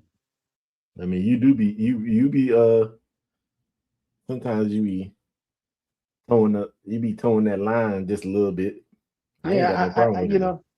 I have to, I have to put a little spice in it, and, and they get upset when I said no one when you say the talking point that they gonna have, and you already say they talking point, and then you tell them you don't that nobody cares. Boy, that shit erupted the chat Yeah, with crazy, man. I apologize, you guys. I'm trying to get this volume started. I'm in the what you call it.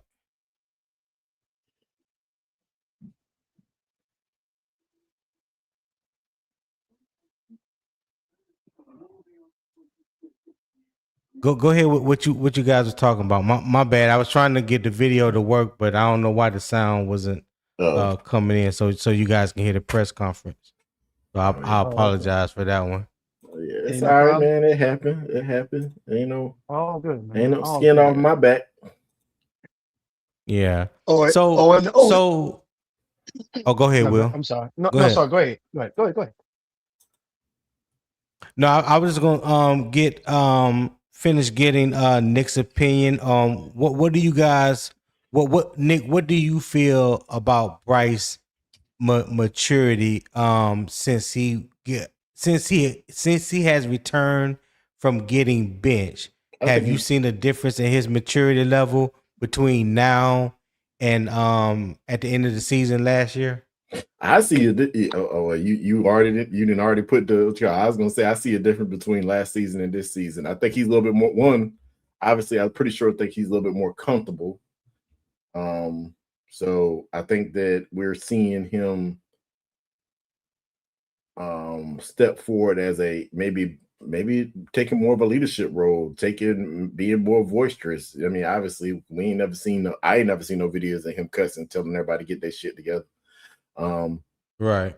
Yeah, so I think that he is more comfortable in the system that he's in, and he is at a place where he knows what he's doing, and now I think he's asking more of the questions with the coaches after he goes out through a play and stuff like that. And even if the play is successful, I think he's going to the sidelines asking the guys what I mean. You got multiple guys saying he's asking him that. Like Steve Smith said, he's asking him Right. that. So that's Right. a sign of maturity of him trying to elevate himself in the system in itself. Because at the end of the day, you never know what gem is going to be delivered to get you to do something that you want them to do. You want to elevate yourself in. So at the end of the Right. day, you just look at it, man.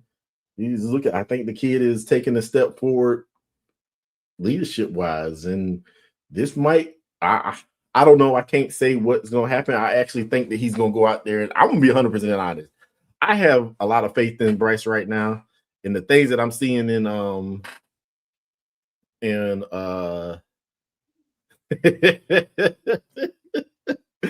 things that I'm seeing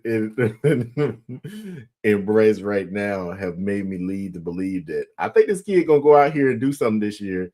And I want all the people who out here that are the extreme haters, keep that same energy. Keep it. Keep the same energy. Because even though I've never stepped on one side of the fence or the other, that's because one, I don't lead my brain with logical emotions and stuff like that. I lead with what the numbers say, and the numbers say that he has some more work to do. And I think that Right. that's a okay approach to take. So if he does Yeah. go out here and do that work this year, then obviously he's going to deserve more praise. And I just want the ones who have been calling him noodle arm. The mothers are just saying that he can't get right, can't do this, do all that kind of stuff. I want y'all to keep that same energy. Keep it. Don't jump on they the gonna keep it. bandwagon. Go ahead. Go ahead, Will.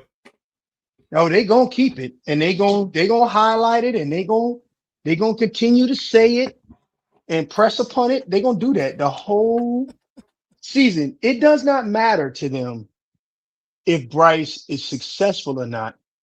It matters that their hatred from them, their hatred for him. Well, I shouldn't say hatred. Their disdain take on whether their take on whether he was successful or not is validated. Yeah, that's all that matters. They're going to move the goalpost. If Bryce Young has a very good season, they'll be like, one good season, we'll never win a Super Bowl. They're going to move the goalpost. That's just how it is. Mm-hmm. That's true. That's true. So I'm already prepared for that. So, and I'll tell the chat, I'll tell the Poppin and all those guys, I don't care. You can say that all you want. You already got that stuff spring loaded. We know that already. I don't care. Let's if see, the guy out has here the trying kid, to make his deliveries, and you starting with him already again. no, but he the one came from me first. I was giving my take. He the one left me loose in the backfield back here. That's his fault. And see, where you at, AC? Now you done had Will clear his calendar for the 9 o'clock, and you ain't even showed up, dog. Well, where you at, SC? He in here talking trash. You see him in the day. He's still in there talking trash. Yeah, I seen him. Yeah. But no, I was just curious. I mean, of course, you know, the situation that happened yesterday. You know, it happened, and it just brought up other things. It just made me think of other things, and like I try to look at it from a positive standpoint as to what does all this really mean in the bigger scheme of things. Like we can kind of look past the actual scuffle or what have you. What does it mean going forward, and what kind of standard may have been set? What could we have learned from Bryce from this moment? Because this, if y'all let me know if, because I may not remember, but this is the first time I ever heard of Bryce being in the middle of any scuffle whatsoever. I don't know. Have y'all heard it? I mean, I ain't never heard I've of never heard him. it. No. Yeah, I ain't never heard it either. So I think if it was any other time or anybody else, I don't think this would have been made a big deal. And this is, you know, going back to what I was trying to explain last night to a panel on Freddie's channel, was about the maturity of the young man. You know, his growth as a man, not statistics and what his record is. I wanted to see, and what I've been watching besides all that is how he has matured from the moment he came back from being benched up until right now.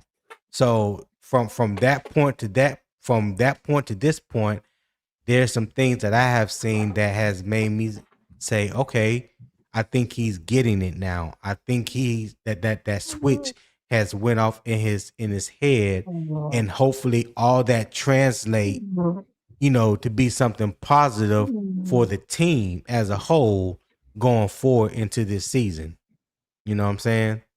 So, Nick, what do you think about Dave Canales still hyping up the physicality in preseason right now, even though the little scuffle broke out or whatnot? But he did step to the defense and let them know, hey, don't let up. I like it.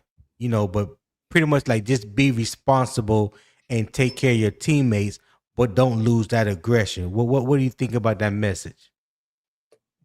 He wants a physical football team. This is a man. I hate to say it this way. This is a man's gladiator sport. Yeah, damn. Mhm. Sometimes people gonna do stuff to you you don't like. And if your teammates can't get you ready for somebody else to do it to you out there on the field, who else can? Who else can? That's facts. This is a gladiator sport. I'm sorry if you don't like it. There's gonna be a little bit of blood. Hopefully, no guts. I'm gonna say a little bit of blood out there. It's okay. It's okay. And your teammates need to help you be ready for them dudes who actually mean you harm. Your teammates don't mean you any harm, but you know they can't take it easy on you. And then when you go out there and get hit by somebody else, you ready to throw hands. Right. So, I know. I get what you're saying. I get what you're saying. That's a good point. I like it. You know, like you said, he won a physical team. He publicly stated that before training camp even kicked off. You know, I don't know, Tico done fell asleep or something, but it sounded like somebody got them snoring. But yeah, I mean, he let it be known before training camp that the type of physicality that he wanted to see, and he pushing he pushing that envelope every day. That's what he wanted to see. He wanted to see them guys push it to the limit. But like you said, this is a gladiator sport. You know what I'm saying? You got a bunch of alpha men. They out there making contact every play. Talking smack. Things are bound to boil over. I'm not surprised that it doesn't happen like every single day. And it probably does. We just might not hear about it. You know what I'm saying? But hey, at the end of the day, it can only make you better, bring you closer as a team, um, letting you know that your brother has your back when it comes time to battle on Sundays. You know what I'm saying? If something break out on Sunday, you want to know that your brothers got your back. So hey if Tony, if just real quick, yeah, go ahead. I'll be right back. I gotta switch devices because I'm about to jump in the car. Okay, all right. But yeah, Will. So that's how I feel about it. I'm cool with the physicality and everything, and I'm pretty sure you are too, huh? Yeah, I'm cool. I'm good with the physicality. Be a Tico sleep. Yeah.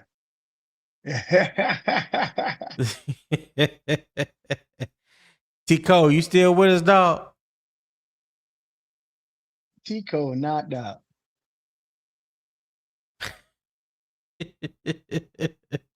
Hey, Tico, Poppin. if you can hear us now, you on mute.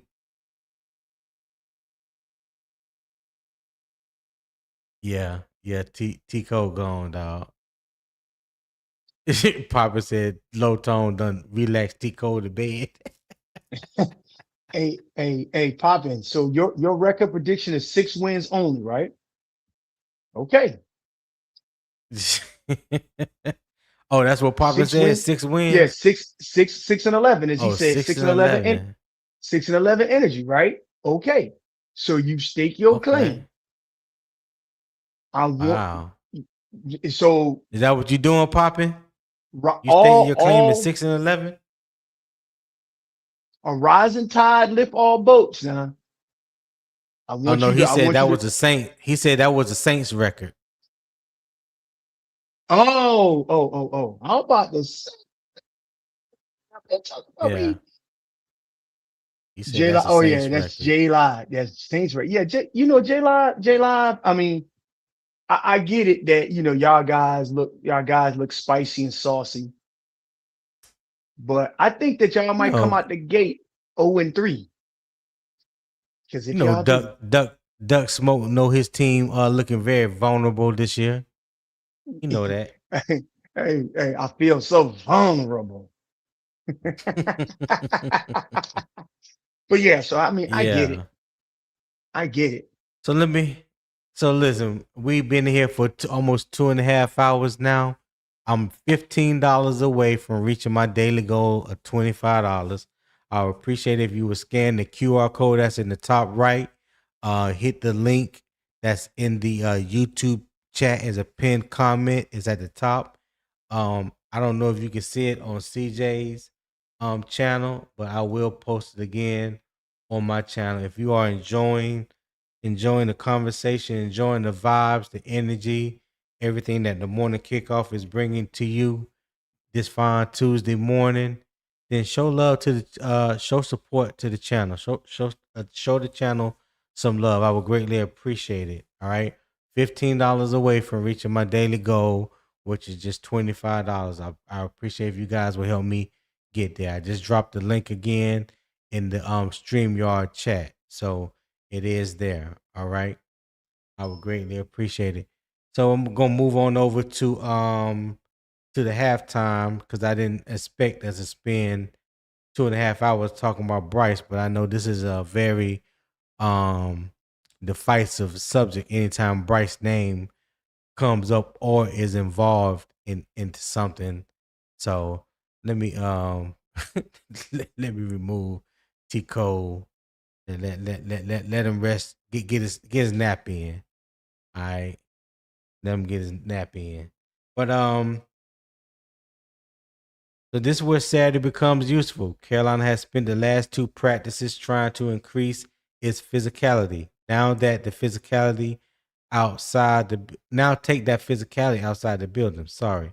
You are no longer hitting Jonathan Brooks. You are no longer arguing with Mike Jack.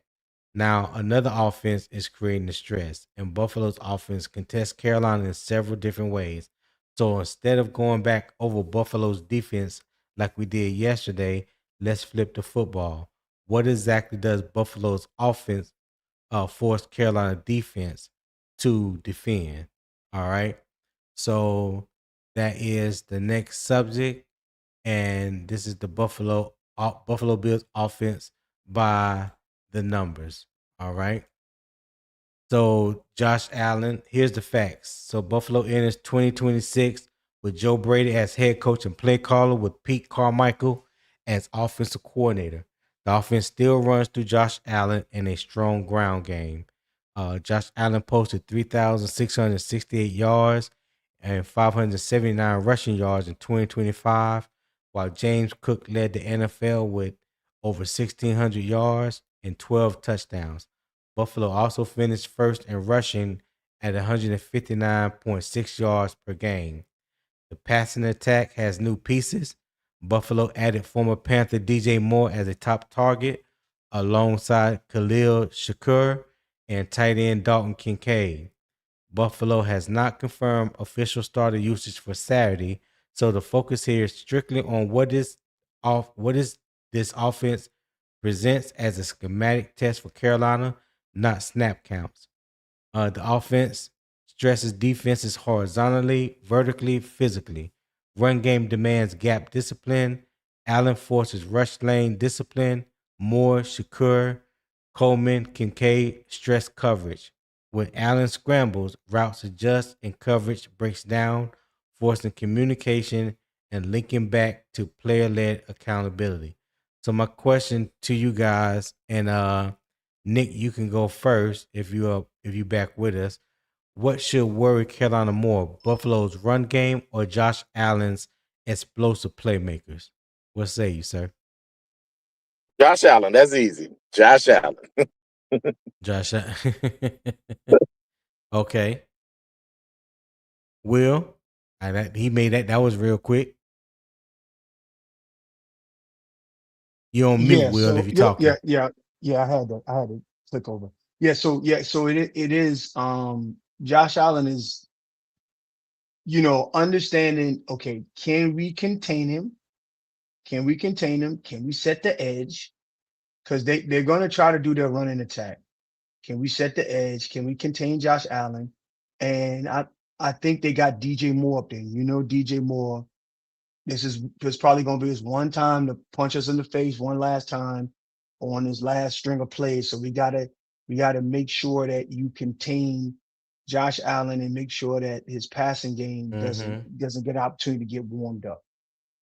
So yes, it's a lot. I know I said a lot there, but inside the offense, it's always going to start and end with Josh Allen. and containing a run is going to really stifle their ability to move the ball. Okay. So will I ask you that you can go first on this one, Will? Do you believe Carolina front can stop Buffalo's run game without losing gap discipline, chasing splash plays? So the veterans on that line, I think, can. If Lee Okay. Hunter going to be on there, if Lee Hunter's going to be on the line, it's going to be his first true test. They definitely gonna run. They gonna run at him. He gonna have to prove that he can stop the run. They gonna run at him. Right. So he's gonna have to prove he can stop the run. So yes, it is. It is. I believe that Pat Jones was able to protect the edge, and he had a good run fit before his back injury. We all know that JJ Phillips is good at setting the edge and stopping the run. We all know that Derek Brown is a star worth in this. Bobby Brown Yeah. has proven that he can.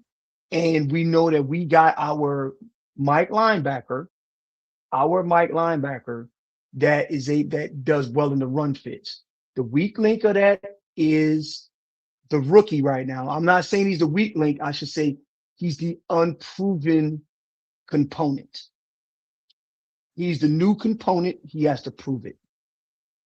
And then I don't know if you're going to get to this, but I don't know if it's going to be for a different pod. There is a I hate your debate. brother. I hate your little brother. I just want to say that real quick. I will drop my record prediction on my channel. Okay. No, I'm talking about 336. Oh, yeah, my kid brother. Yeah. Yeah. Go ahead. What you were saying though. Yeah, but so he's the unproven commodity. The last thing I was going to say is I don't know if you're going to get to it on this pod or maybe another pod, but there's officially a camp battle at inside linebacker. Yeah, I saw that. Mm-hmm. Okay. Yeah. Chung Lee Panther Boy. The link is in the chat, man. So you can hit the link. Will Robinson said he's waiting on you, sir. Yeah. Come on up on the panel. I got a few minutes Yeah. left.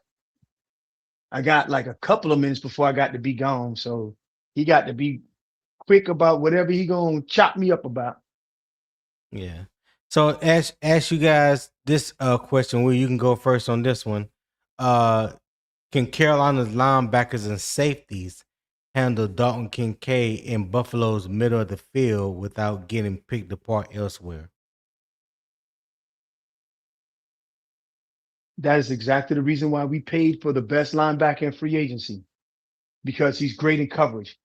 The weak link is, like I was saying, is the camp battle that we having right now at linebacker, inside linebacker number 2 at wheel, right? What is it? Are they going to be able to do it? Now they did say that he's been pretty. I'm talking about Wallace has been fair in coverage, but that's where they're going to exploit Wallace and the rookie. So that's what we got to pay attention to. And those are the nuances that I'm looking for from our defense front seven. Can we do that in this training camp? I mean, in this preseason, in the 15 snaps or so that they get? What does that look like? Okay. Well, what do you say, Nick? I'm gonna say this. So I do get what you talking about, the camp battle for the other. I think that if it would behoove you. I'm gonna say this and use it in another word. It would behoove you. Use one of the military words on you. To allow Devin Lloyd to do everything when it comes to as far as coverage of running backs and all that kind of stuff coming out the backfield, and to let these other guys play free. Let these guys get a feel for the game without having to worry about who's coming across the middle and all that kind of. I'm just in my mind, that's the way that I feel like we will be most successful. I think that that will I mean, I think that's why we saw most of the time last year who was getting cut up in the coverage, Roseboom, because I think they was trying to let Devin Wallace play free and let him be more of the run sideline to sideline hit type guy. And I think that with a guy who can actually cover next to him, I think he'll be able to do that. I mean, I don't know if he's going to stay healthy. I mean, because obviously the dude that's been his biggest flaw of late, anyways, is just staying healthy. So we'll see how it all turns out. But yeah, I think we can, as long as we got Devin Lloyd, I think we'll be okay. Okay. Hey, Will, Essie said he can't hit the link apparently, so he just want to know, do we have beef, William, or not, sir? I'm gonna let Will have it. Hey, Will, you got a message, dog. You on mute if you talking. I was on mute. Why would I have beef with SC Panther Boy? Yeah. Yeah, what are you talking about? I have no idea what he's talking about. I have no swear to God, I idea. don't. Hey, listen, I don't know what you're talking about. I have zero beef with you, dog. Hey, if you could clarify what I did that make you think I got beef with you, man, whatever Right. it is, blame it on my head, not my heart. Trust me. Blame it on my head, I not my got heart. you. Yeah, whatever it I is. got you. No. Yeah. Because I've been known to make mistakes before. Nate, you asked my wife, I made a mistake by waking up and brushing my teeth with my right hand. Should have used my left. If you ever been married, you know that you Well, wrong all. SC probably got some. I know he got some beef fried rice. I know that he keeps Oh that in the house, some no. beef fried rice. So that's the Oh only beef I know no. that he got. So that might be what he talking about. Why are you like this, sir? Oh! This is what he said. He said everyone spoke to him at Fan Fest except you, sir. What? Damn, Will. Just like Hey, that. oh You ain't no. gonna speak to SC Panther boy? Dog gone. No. How did I do that? Dog Where did I miss gone. that? How did I miss? Hey, trust me. I apologize. As a matter of fact, I got something for you. SC Panther Boy, I got something special for you personally. Next time I A see you, year a year supply oh of no. beef fried rice. Hey, leave that There you man go. alone. Now I got to defend him, Tony. I Hey, listen, can't let you beat up on him no more. hey, look, don't be giving him no grace out here. This mug literally said, "Oh man, you ain't that greasy to my face," and then now he calling me the Crisco kid. Oh yeah, Hey, you know don't what? be. Hey, you know what? No. What I'm saying to you guys is this. I don't remember running into SC Panther Boy. Nick, was he in the picture with us? I remember him saying something about this on a Unk channel and on Freddie channel. He said he spoke to everybody. Everybody spoke to him at Fan Fest except Will. Nah, he was Oh Yeah. Matter of no. fact, he he was he with didn't his say wife. Will, he said They both had William. on white jerseys. They both had on white jerseys. Yeah, Oh they no, I feel terrible. Yeah. Oh shit, man. Hey, listen. Blame that on my head, not my Cool heart. Kev tomorrow I got beef. Hey, cool, Kev, sit down somewhere. You running people light bill up. Listen, hey, SC Panther Boy, please forgive me. And another thing about this is He this, said Nick. he still I he know. said he's still hurting, Will. He's still Oh hurting. shit. Hey, listen, Nick. I know exactly what you look like. You know what I mean? I don't know what SC Panther Boy looked like. So Damn. I did not know who he was. The little All Thai right. boy. All you gotta do is see the little Thai boy from Bangkok. Oh god. Hey, then he gonna be both from SC. Come on, man. Oh, Yeah, 336, you get somewhere and sit down. Ain't nobody asked you to raise your head on this topic. yeah. Hey, look, I don't know. I don't know how you missed him. I don't know. I Oh ain't got nothing. no. I mean, You know what? Hey, 336, you be quiet. Hey, Panther boy, I got something for you. Are He you? was saying, Hey, drop it in the chat. Are you coming to week 1? no, he ain't coming to week 1. He going to week 2 though. You gonna be in week 2 in Atlanta, SC Panther boy? Yep. If you gonna be in week 2 in Atlanta, I got something for you.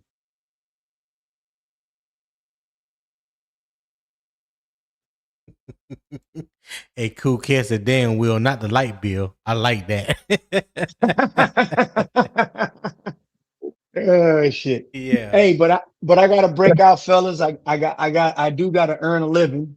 So I had to get in here and get to work, man. I gotta go out to Chicagoland. Fly out to Chicagoland today. So I got some work I gotta get done. Huh? As he said, I'm gonna tell y'all. I told my wife how it felt too. I was in tears.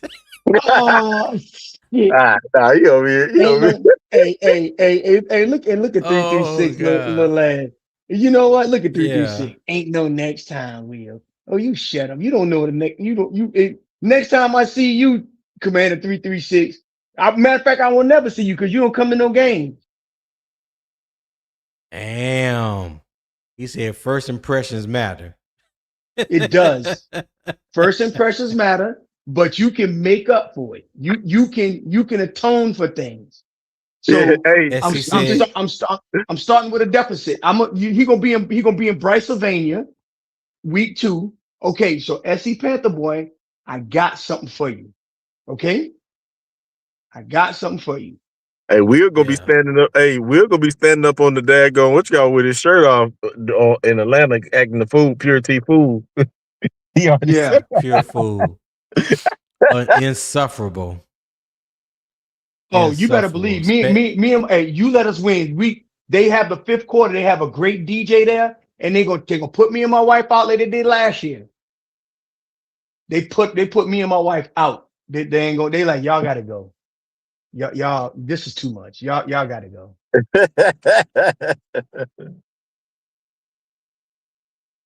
Okay.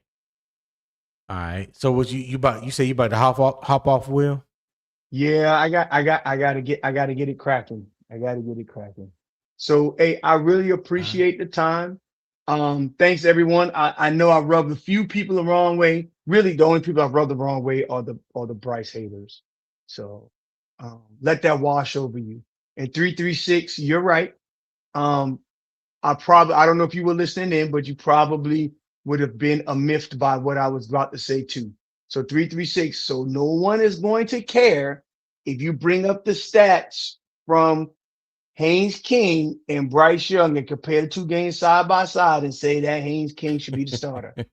No one cares. Okay. And I'm using no one just so I can upset all the other Bryce haters.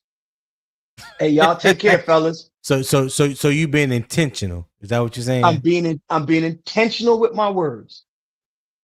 Gotcha. Intentional with my words. Gotcha. All right, we'll holler at you, man. Be safe. I'll hit you up later. Yeah, hit me up. I'll just be sitting in the airport, man. So hit me up. All right, cool. Later. Well, doggone, Nick, just me and you, my dog. Yeah, it is. Yes, sir. Yes, sir. So getting back on schedule, real quick. What is that you would like to see Saturdays from the ones, both from offense and defense? Go quick and stop whoever's out there. Usually Go because start with the offense first. I did. I said I want them to score quick. Uh-huh. Get it over with. I'm not really a fan. I'm not really a fan with them being out there for too long. We got dudes out here headhunting, trying to make a name for themselves. Right. So go out there, do your job, get it done quickly, get your ass off the field, and then I want the defense to knock some heads. put some dudes in Okay. body bags. Not really. I'm just joking. That is what it is. I got you. I got you. Um, will you view the game differently if it's not ones on ones? And so say if Buffalo don't start their ones Saturday, which I would be hard pressed to believe that they wouldn't, since they opened up their new stadium at home in front of their fans. I'm pretty sure those guys want to see their first team offense and defense play for the first time in their home stadium. But just say if they don't start they want and it's just the tools. Does that have anything? Does that have any bearing on what you would want to see from our ones? I don't really think so. I just think they need to go out there, put a good drive together, and put some points up, and get their job done. Get their job done, and then like I said, the defense needs to just do their job. Um, you only can play against whoever's gonna be out there on the field. You ain't got no, like, you don't pick what another You team can't is gonna control do. that. Yeah, you can only Right. what you need to do is do your work. That's all I can say. They need to do their work, get these live action, reps.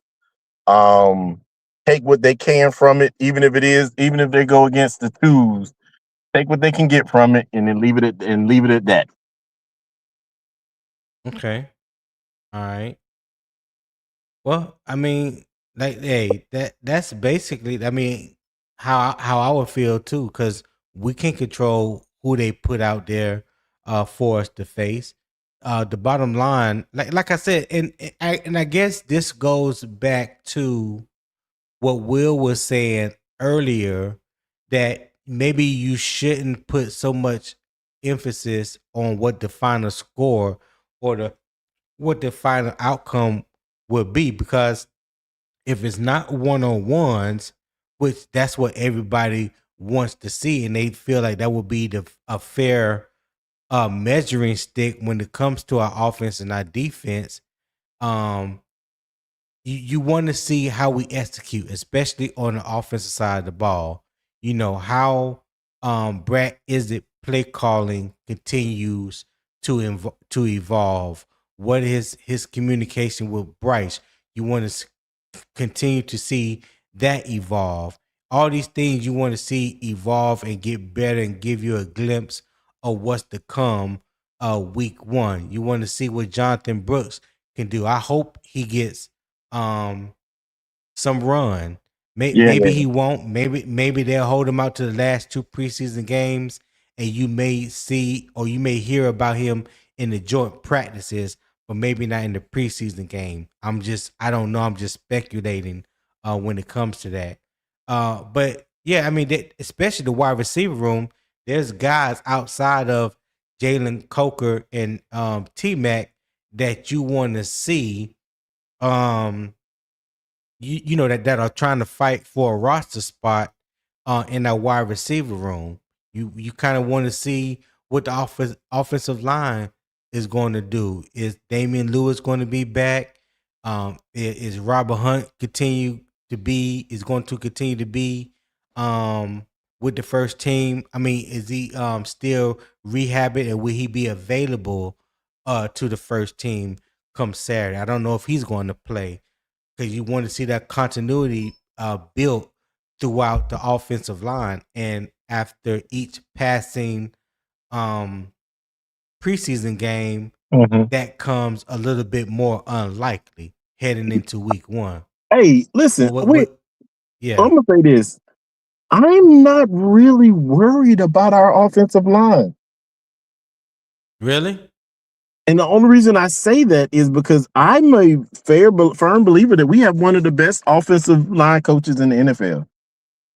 And I think he has been putting us in places to be successful.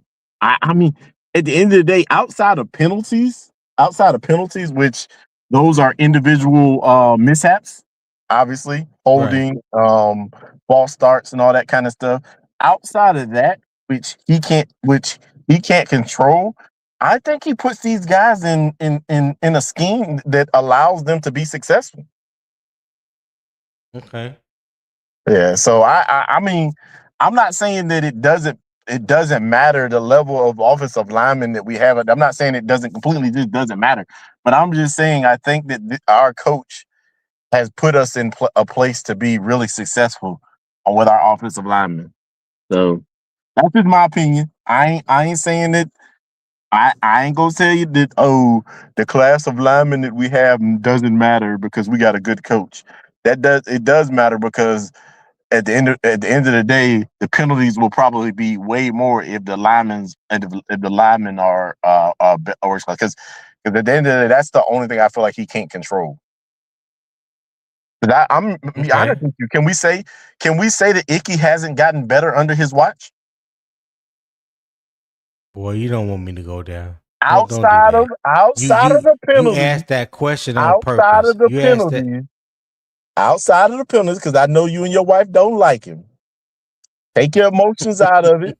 Take your emotions out of it. Take the disdain for his No, penalties. now His penalties. she the one that really don't like him. Yeah, I yeah, just I what I would say about Icky, for me, why he's been a disappointment, I feel, because I don't really feel like he has progressed like I mhm, was hoping, like I thought he was yeah, going to after his first year. And especially a lot of times last year, we were getting costly penalties in crucial situations, and a lot of his penalties were false starts. yeah. Like, the snap count when you break the huddle. Hey Tony, What is your I gotta drop off for this phone call real quick. I'll be back in a okay? few if you're still online. All right. All right. Appreciate it. Let me see if T Cole woke yet. See if T Cole woke. T Cole, you still there? Mhm. Yeah. T Cole. Yes, sir. Hey, Can you boy, hear me? you was out. Hey, you was out like a light for a minute there, cuz. Nah, I had to go on mute for a second because kids was running around for a minute. Dog, I swear, this was before you went on mute, Tico. I ain't gonna lie. Me in the chat thought we heard you snoring, dog. Cause we tried to call your name a few times and you didn't respond, so I had to put you on mute. Oh, okay. I can hear no snoring though. Shit, yeah, we did. Yes, we did too. What's been got his Hey, job for? huh? I said, yeah, I don't know nothing about that one. Okay, all right. So, what you want to see um from our offense and our defense against Buffalo Saturday? What are the main things you're going to be looking for? Let's start with the offense first. I mean, I just want to see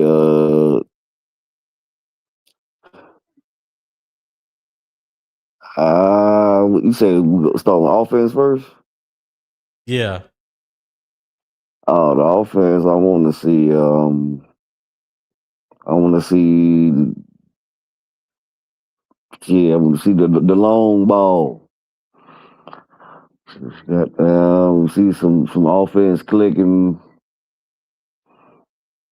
Just I want to see some kind of deep pass from somebody. I don't care who it is, whether it's Bryce, Kenny Pickett. I just want to see some execution from the offense, like not no stall drives, Right. especially if it ain't against the starters. You know what I'm saying? So how that goes. Okay. What about the defense? What you want to see from them? I want to see. Shoot, man, there's so many things to look for on defense. I wonder why I was watching Lee Hunter. Okay. I definitely want to see Zaki. It's more so the young dudes, the position, but the positions that's not sold up yet, and so I'm Okay, really like the worried. nickel cornerback spot. That number 2 inside linebacker spot that Dave Canales said that Trevin Wallace and Claude Chirelis, that was open competition. So they battling for that number 2 spot right now. Yeah, the nickel, of course, the receivers. So yeah, that's kind of and the safeties for me, man. Okay. All right. Well, what do you think about Zaki Wheatley? Did you watch him in the Hall of Fame game this past Thursday? What did you think of him? From what I seen, I ain't really go back and watch too much of it, but from what I seen, he did pretty good.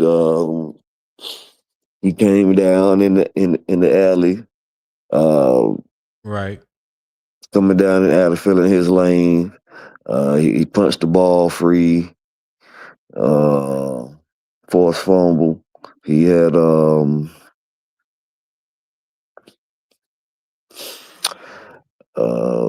let's see, what else did I see? I like he had good instincts, the instincts that we seen in Penn State. As far he got a was quick first diagnosing them. step when he coming downhill. Yeah, so I was about to say he diagnoses the run really fast. Right. He diagnosed the run, so what I'm saying. He seemed like he a smart player. He was always in good position. I never really seen him pretty much, that much. Maybe on one of those, double moves, I think, he could have got over there, over the top of Willie a little bit sooner. But I'm not sure I'm not sure if that was his responsibility or he was just, going to where the ball was being thrown. So I can't really put that on him until I go back and see exactly, what coverage they was in. But from what I could tell, he was always in position. He's a solid tackler. I mean, a great tackler. And so, yeah, I want to see him in, more coverage situations. Okay. Well, what about Lee Hunter? Did you pay attention to any of his play Thursday night, and what did you see? I saw a lot of potential. I saw a lot of heavy hands. I didn't see him get pushed back too much. A lot of the time he was on the other side of the ball.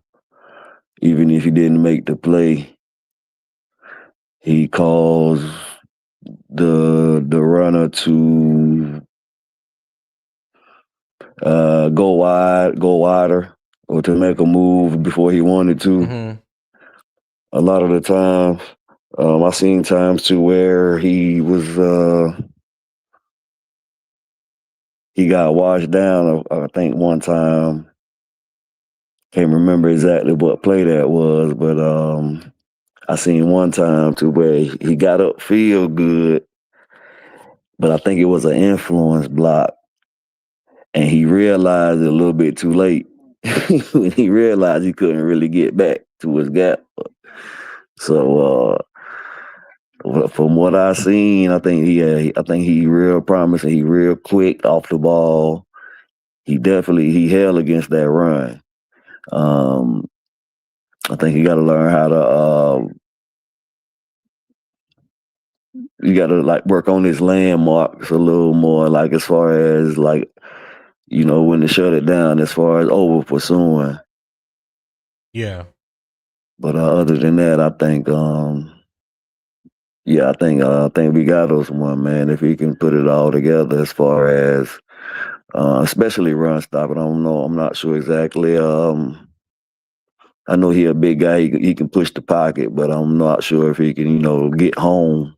If he can learn with his quickness and suddenness, if he can learn, a few, wax on, wax off moves, push, pull, hump, or what I'm saying, some kind of Yeah. over and under, rip, uh, speed to power. If he could get, what I'm saying, I'm talking Yeah. about one of those moves where you win quick. Yeah. You knock that they shoot that arm and you knock it down. Yeah. Yeah. It's over. Exactly. So Exactly. yeah, I think Who? because he was definitely like when they didn't pop when they didn't double team him. I did see a couple of plays to where he would get he was firing off on them. They So who else potentially caught your eye and stood out to you? Matter of fact, what you think about Will Lee? Talk about that for a minute.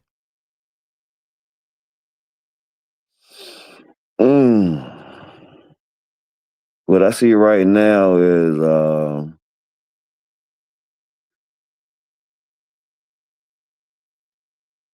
I see a lot of potential in Will Lee too. He just need to pretty much Will Lee. Will Lee is more so like awareness and technique, trusting the technique, and being able to kind of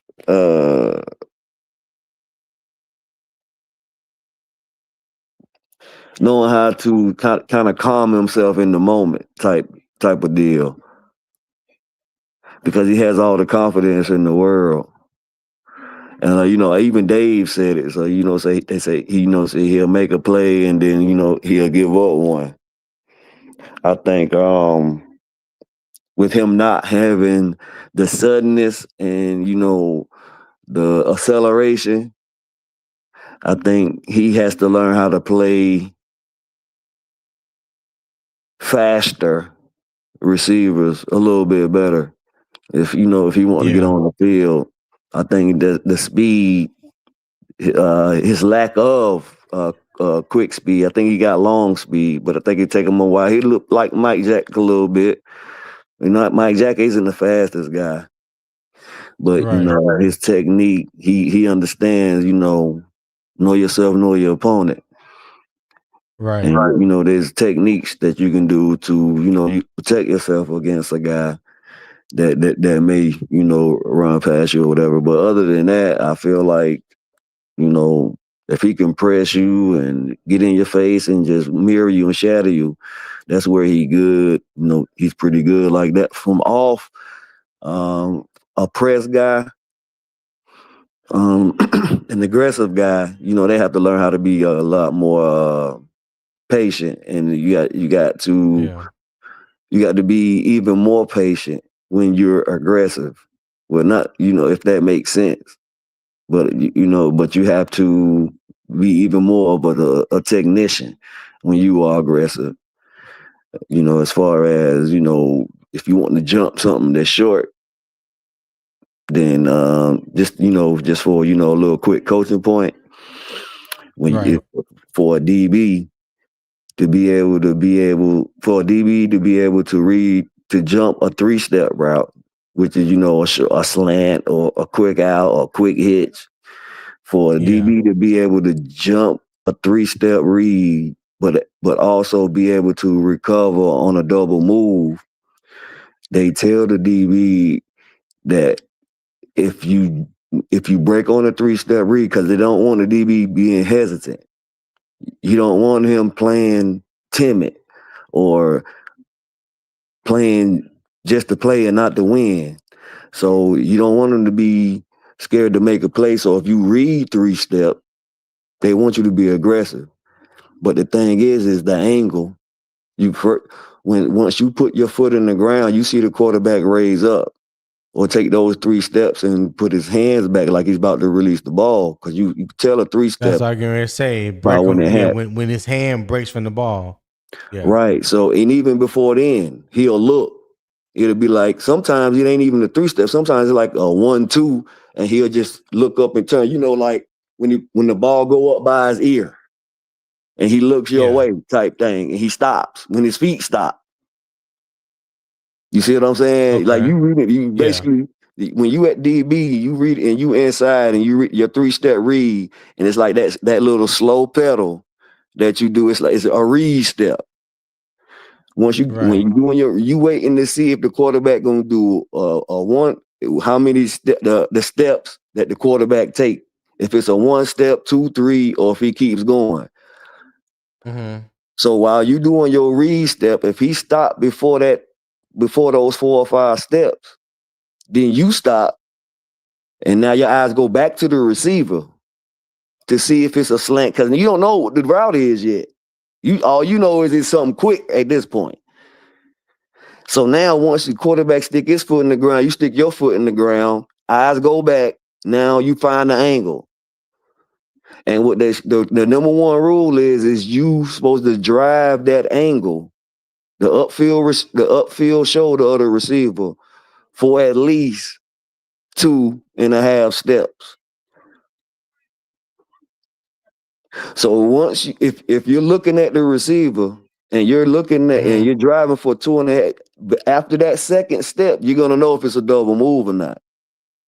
Then you can redirect, chase him, make him bump into you. Sometimes it might be a flag, depending on if he good enough, if he can sell it or not. But it's not a touchdown. Where you see most DBs get beat on double moves is they see the first move and think that that's all that it's ever gonna be, and they never look back to see. They never look back to see if it's gonna be a double move or not. So once they find the angle and see, okay, it's a slant, I'm going to get it. Now they never look at the receiver to see. They might look, it might be a half a step or a 1 step. And so now they call you peeking. So I would say stop peeking. You don't want to hear that. Yeah, no, but I was just getting ready to say that, and to be fair to Will Lee, it's not like they really truly scouted this team like it was a regular season game. Like I don't think they went into the game expecting to see, and it wasn't even really double move. It's like stutter and go. You know what I'm saying? It wasn't, to me. It wasn't really like a double move. It's more of a stutter and go. That's worse. That's worse, Tony. Yeah, I know. But I'm just saying though, like he probably didn't have any game tape on, because this other dude was undrafted free agent that burnt him the first time, number 86, and so but even still, because it didn't only happen just one time. It happened to him a few times in that game.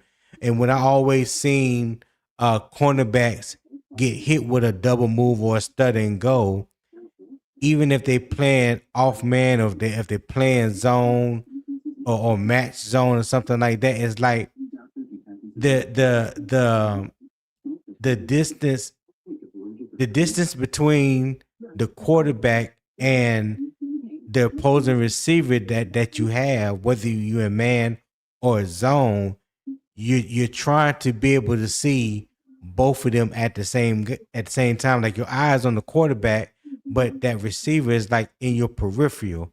You know what I'm saying? If your angle ain't right, you'll lose that wide receiver. And to me, tell me if I'm wrong, that's what happens a lot of times when these guys get beat on these double moves or these stutter and goes, because they done lost sight of the receiver at some point, and then it's like they turn around and try to find the receiver. Well, it's too late. He already gone. Yeah, see that come from this that shuffle technique that they use now too, which shouldn't change your It shouldn't change your technique, but it kind of forces some people to like when you play from outside in, outside Mm-hmm. shade, outside leverage, and you can see the Right. quarterback and the receiver. And so Yeah. some people like to gamble like that and try to watch both.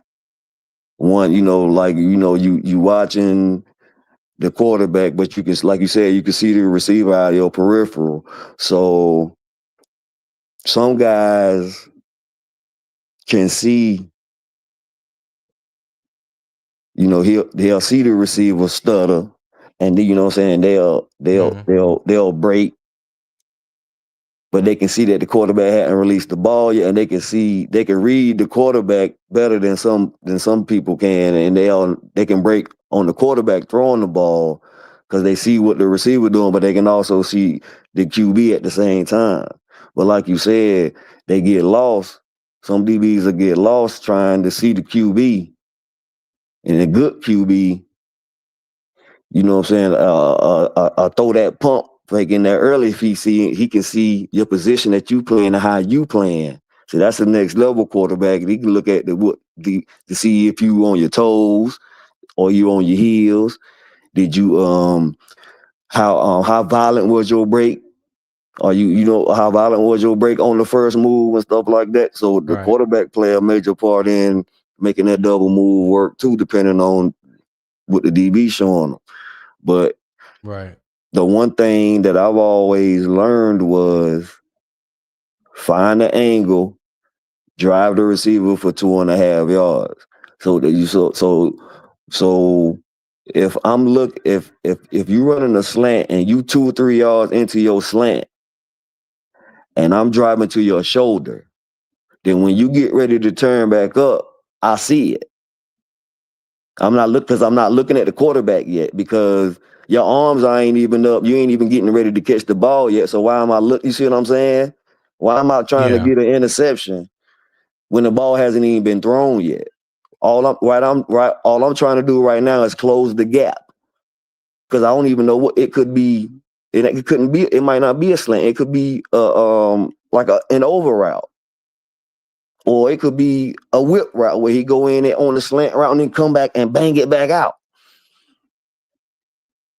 So on that first break, you got to drive to that shoulder to close that ground if you're in off coverage first, you got to get in phase. Right. And by the time you get in phase, you're gonna know it's a double move.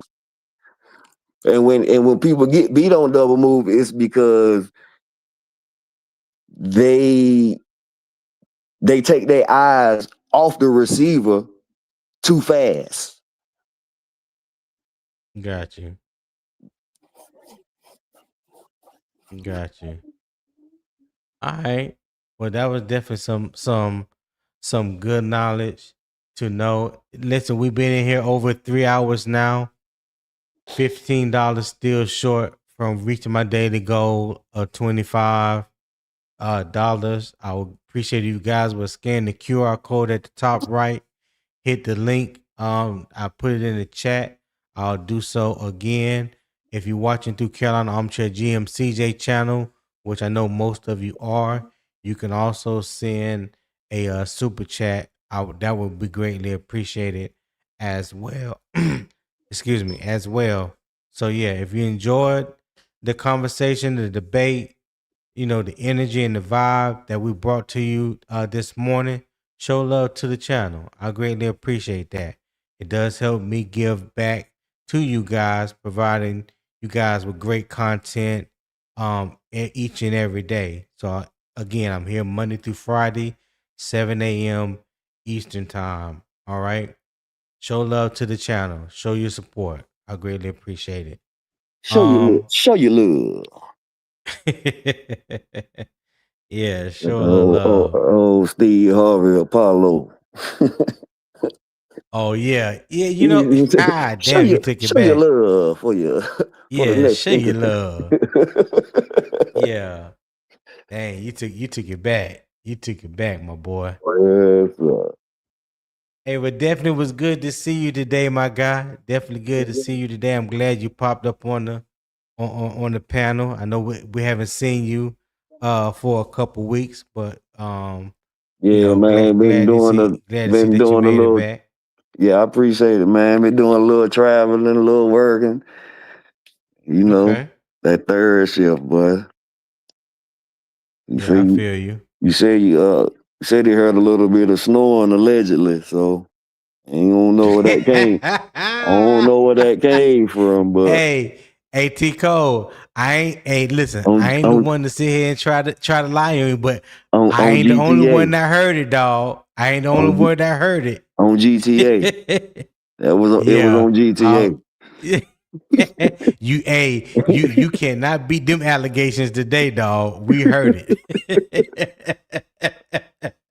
Yeah, Yeah. GTA, boy. I went on and muted your mic and dropped you down from the panel and everything. You didn't even Hey, know. hey, La La Land. Yeah. Didn't even My matter, boy was huh? gone. Yeah, Yeah. but, hey, you wonder where I be at. That's where I be. Okay. All right. That's Yeah, what it is. yeah, that's where I be. Eh, I be just clocking. I get the when I hit the clock, I be getting a Yeah. notification, that 30-minute notification about 6:30. We were like, all right, get unbiased it's about to drop. But I be listening Appreciate the to it. love, I dog. be listening to it. I listen Appreciate. for a while. I get in that shower. Then I be like, am I gonna hit the link today? Next thing you know, yes, sir. I'm off for a couple of days, Yeah. but I should be able to do a little something, man. You know, I pop Okay. in when I can. Okay. All right. Well, definitely look forward to seeing you again, dog. So you can hit the panel whenever you want to. Oh, shout out to Ronnie Beyond. He said, "What it do, Tony? Great show. Looking forward to seeing how the first team on offense commands the flow of the offense, and the first team defense can get off the field at the third down." Hey, I would love to see everything that you just mentioned, Ronnie. Damn right, Everything that Rodney. you just mentioned. I want to see the first. I want to see the command. Well, not the command. The communication between Brad Isaac and Bryce Young. I want to see Bryce Young command the offense. I want to see them get to play in early and often. So when Bryce break the huddle, he's not in the rush. Set it up, run it, move the chains, execute. You know what I'm saying? Give me at least a 7-play drive or something. You know what I'm saying? 7 plays or better, and go down, possibly score or get us in field goal range. You know what I'm saying? Something. I want to see the execution and movement of the ball. That's what I want to see from the offense. And just like you said, Ronnie, I want to see the defense get a 3-and-out if possible. I want to see what the pass rush is going to look like when we just rushing 4 or possibly when we send 5. I know we're not going to see a whole lot of blitzes or stunning or twists or things like that, but this I want to see. I want to see the effort. You know what I'm saying, of these guys and what they could potentially be come week 1. So yeah, that's what I want to see, Ron. I appreciate you um for sending that message, dog. Appreciate it. Well, look, we're about to get up out of here, so I'm going to go ahead and give my little closing statement. Carolina showed 2 kinds of leadership Monday. Bryce Young, Mike Jackson, and Nick Scott showed accountability. The moment got heated, but they stayed, talked it out, and handled it like pros. Devin Lloyd is showed on the field, pursuit, violence on the ball, and the defense feeding off it.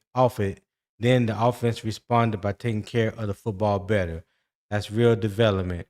Now Buffalo is the test. Run fits, pass rush discipline, coverage, communication, and staying locked in when Josh Allen breaks structure. So I don't need Carolina trying to prove toughness with more emotion. I need football. Play physical, communicate, protect each other, stay composed, hunt the football, finish the play.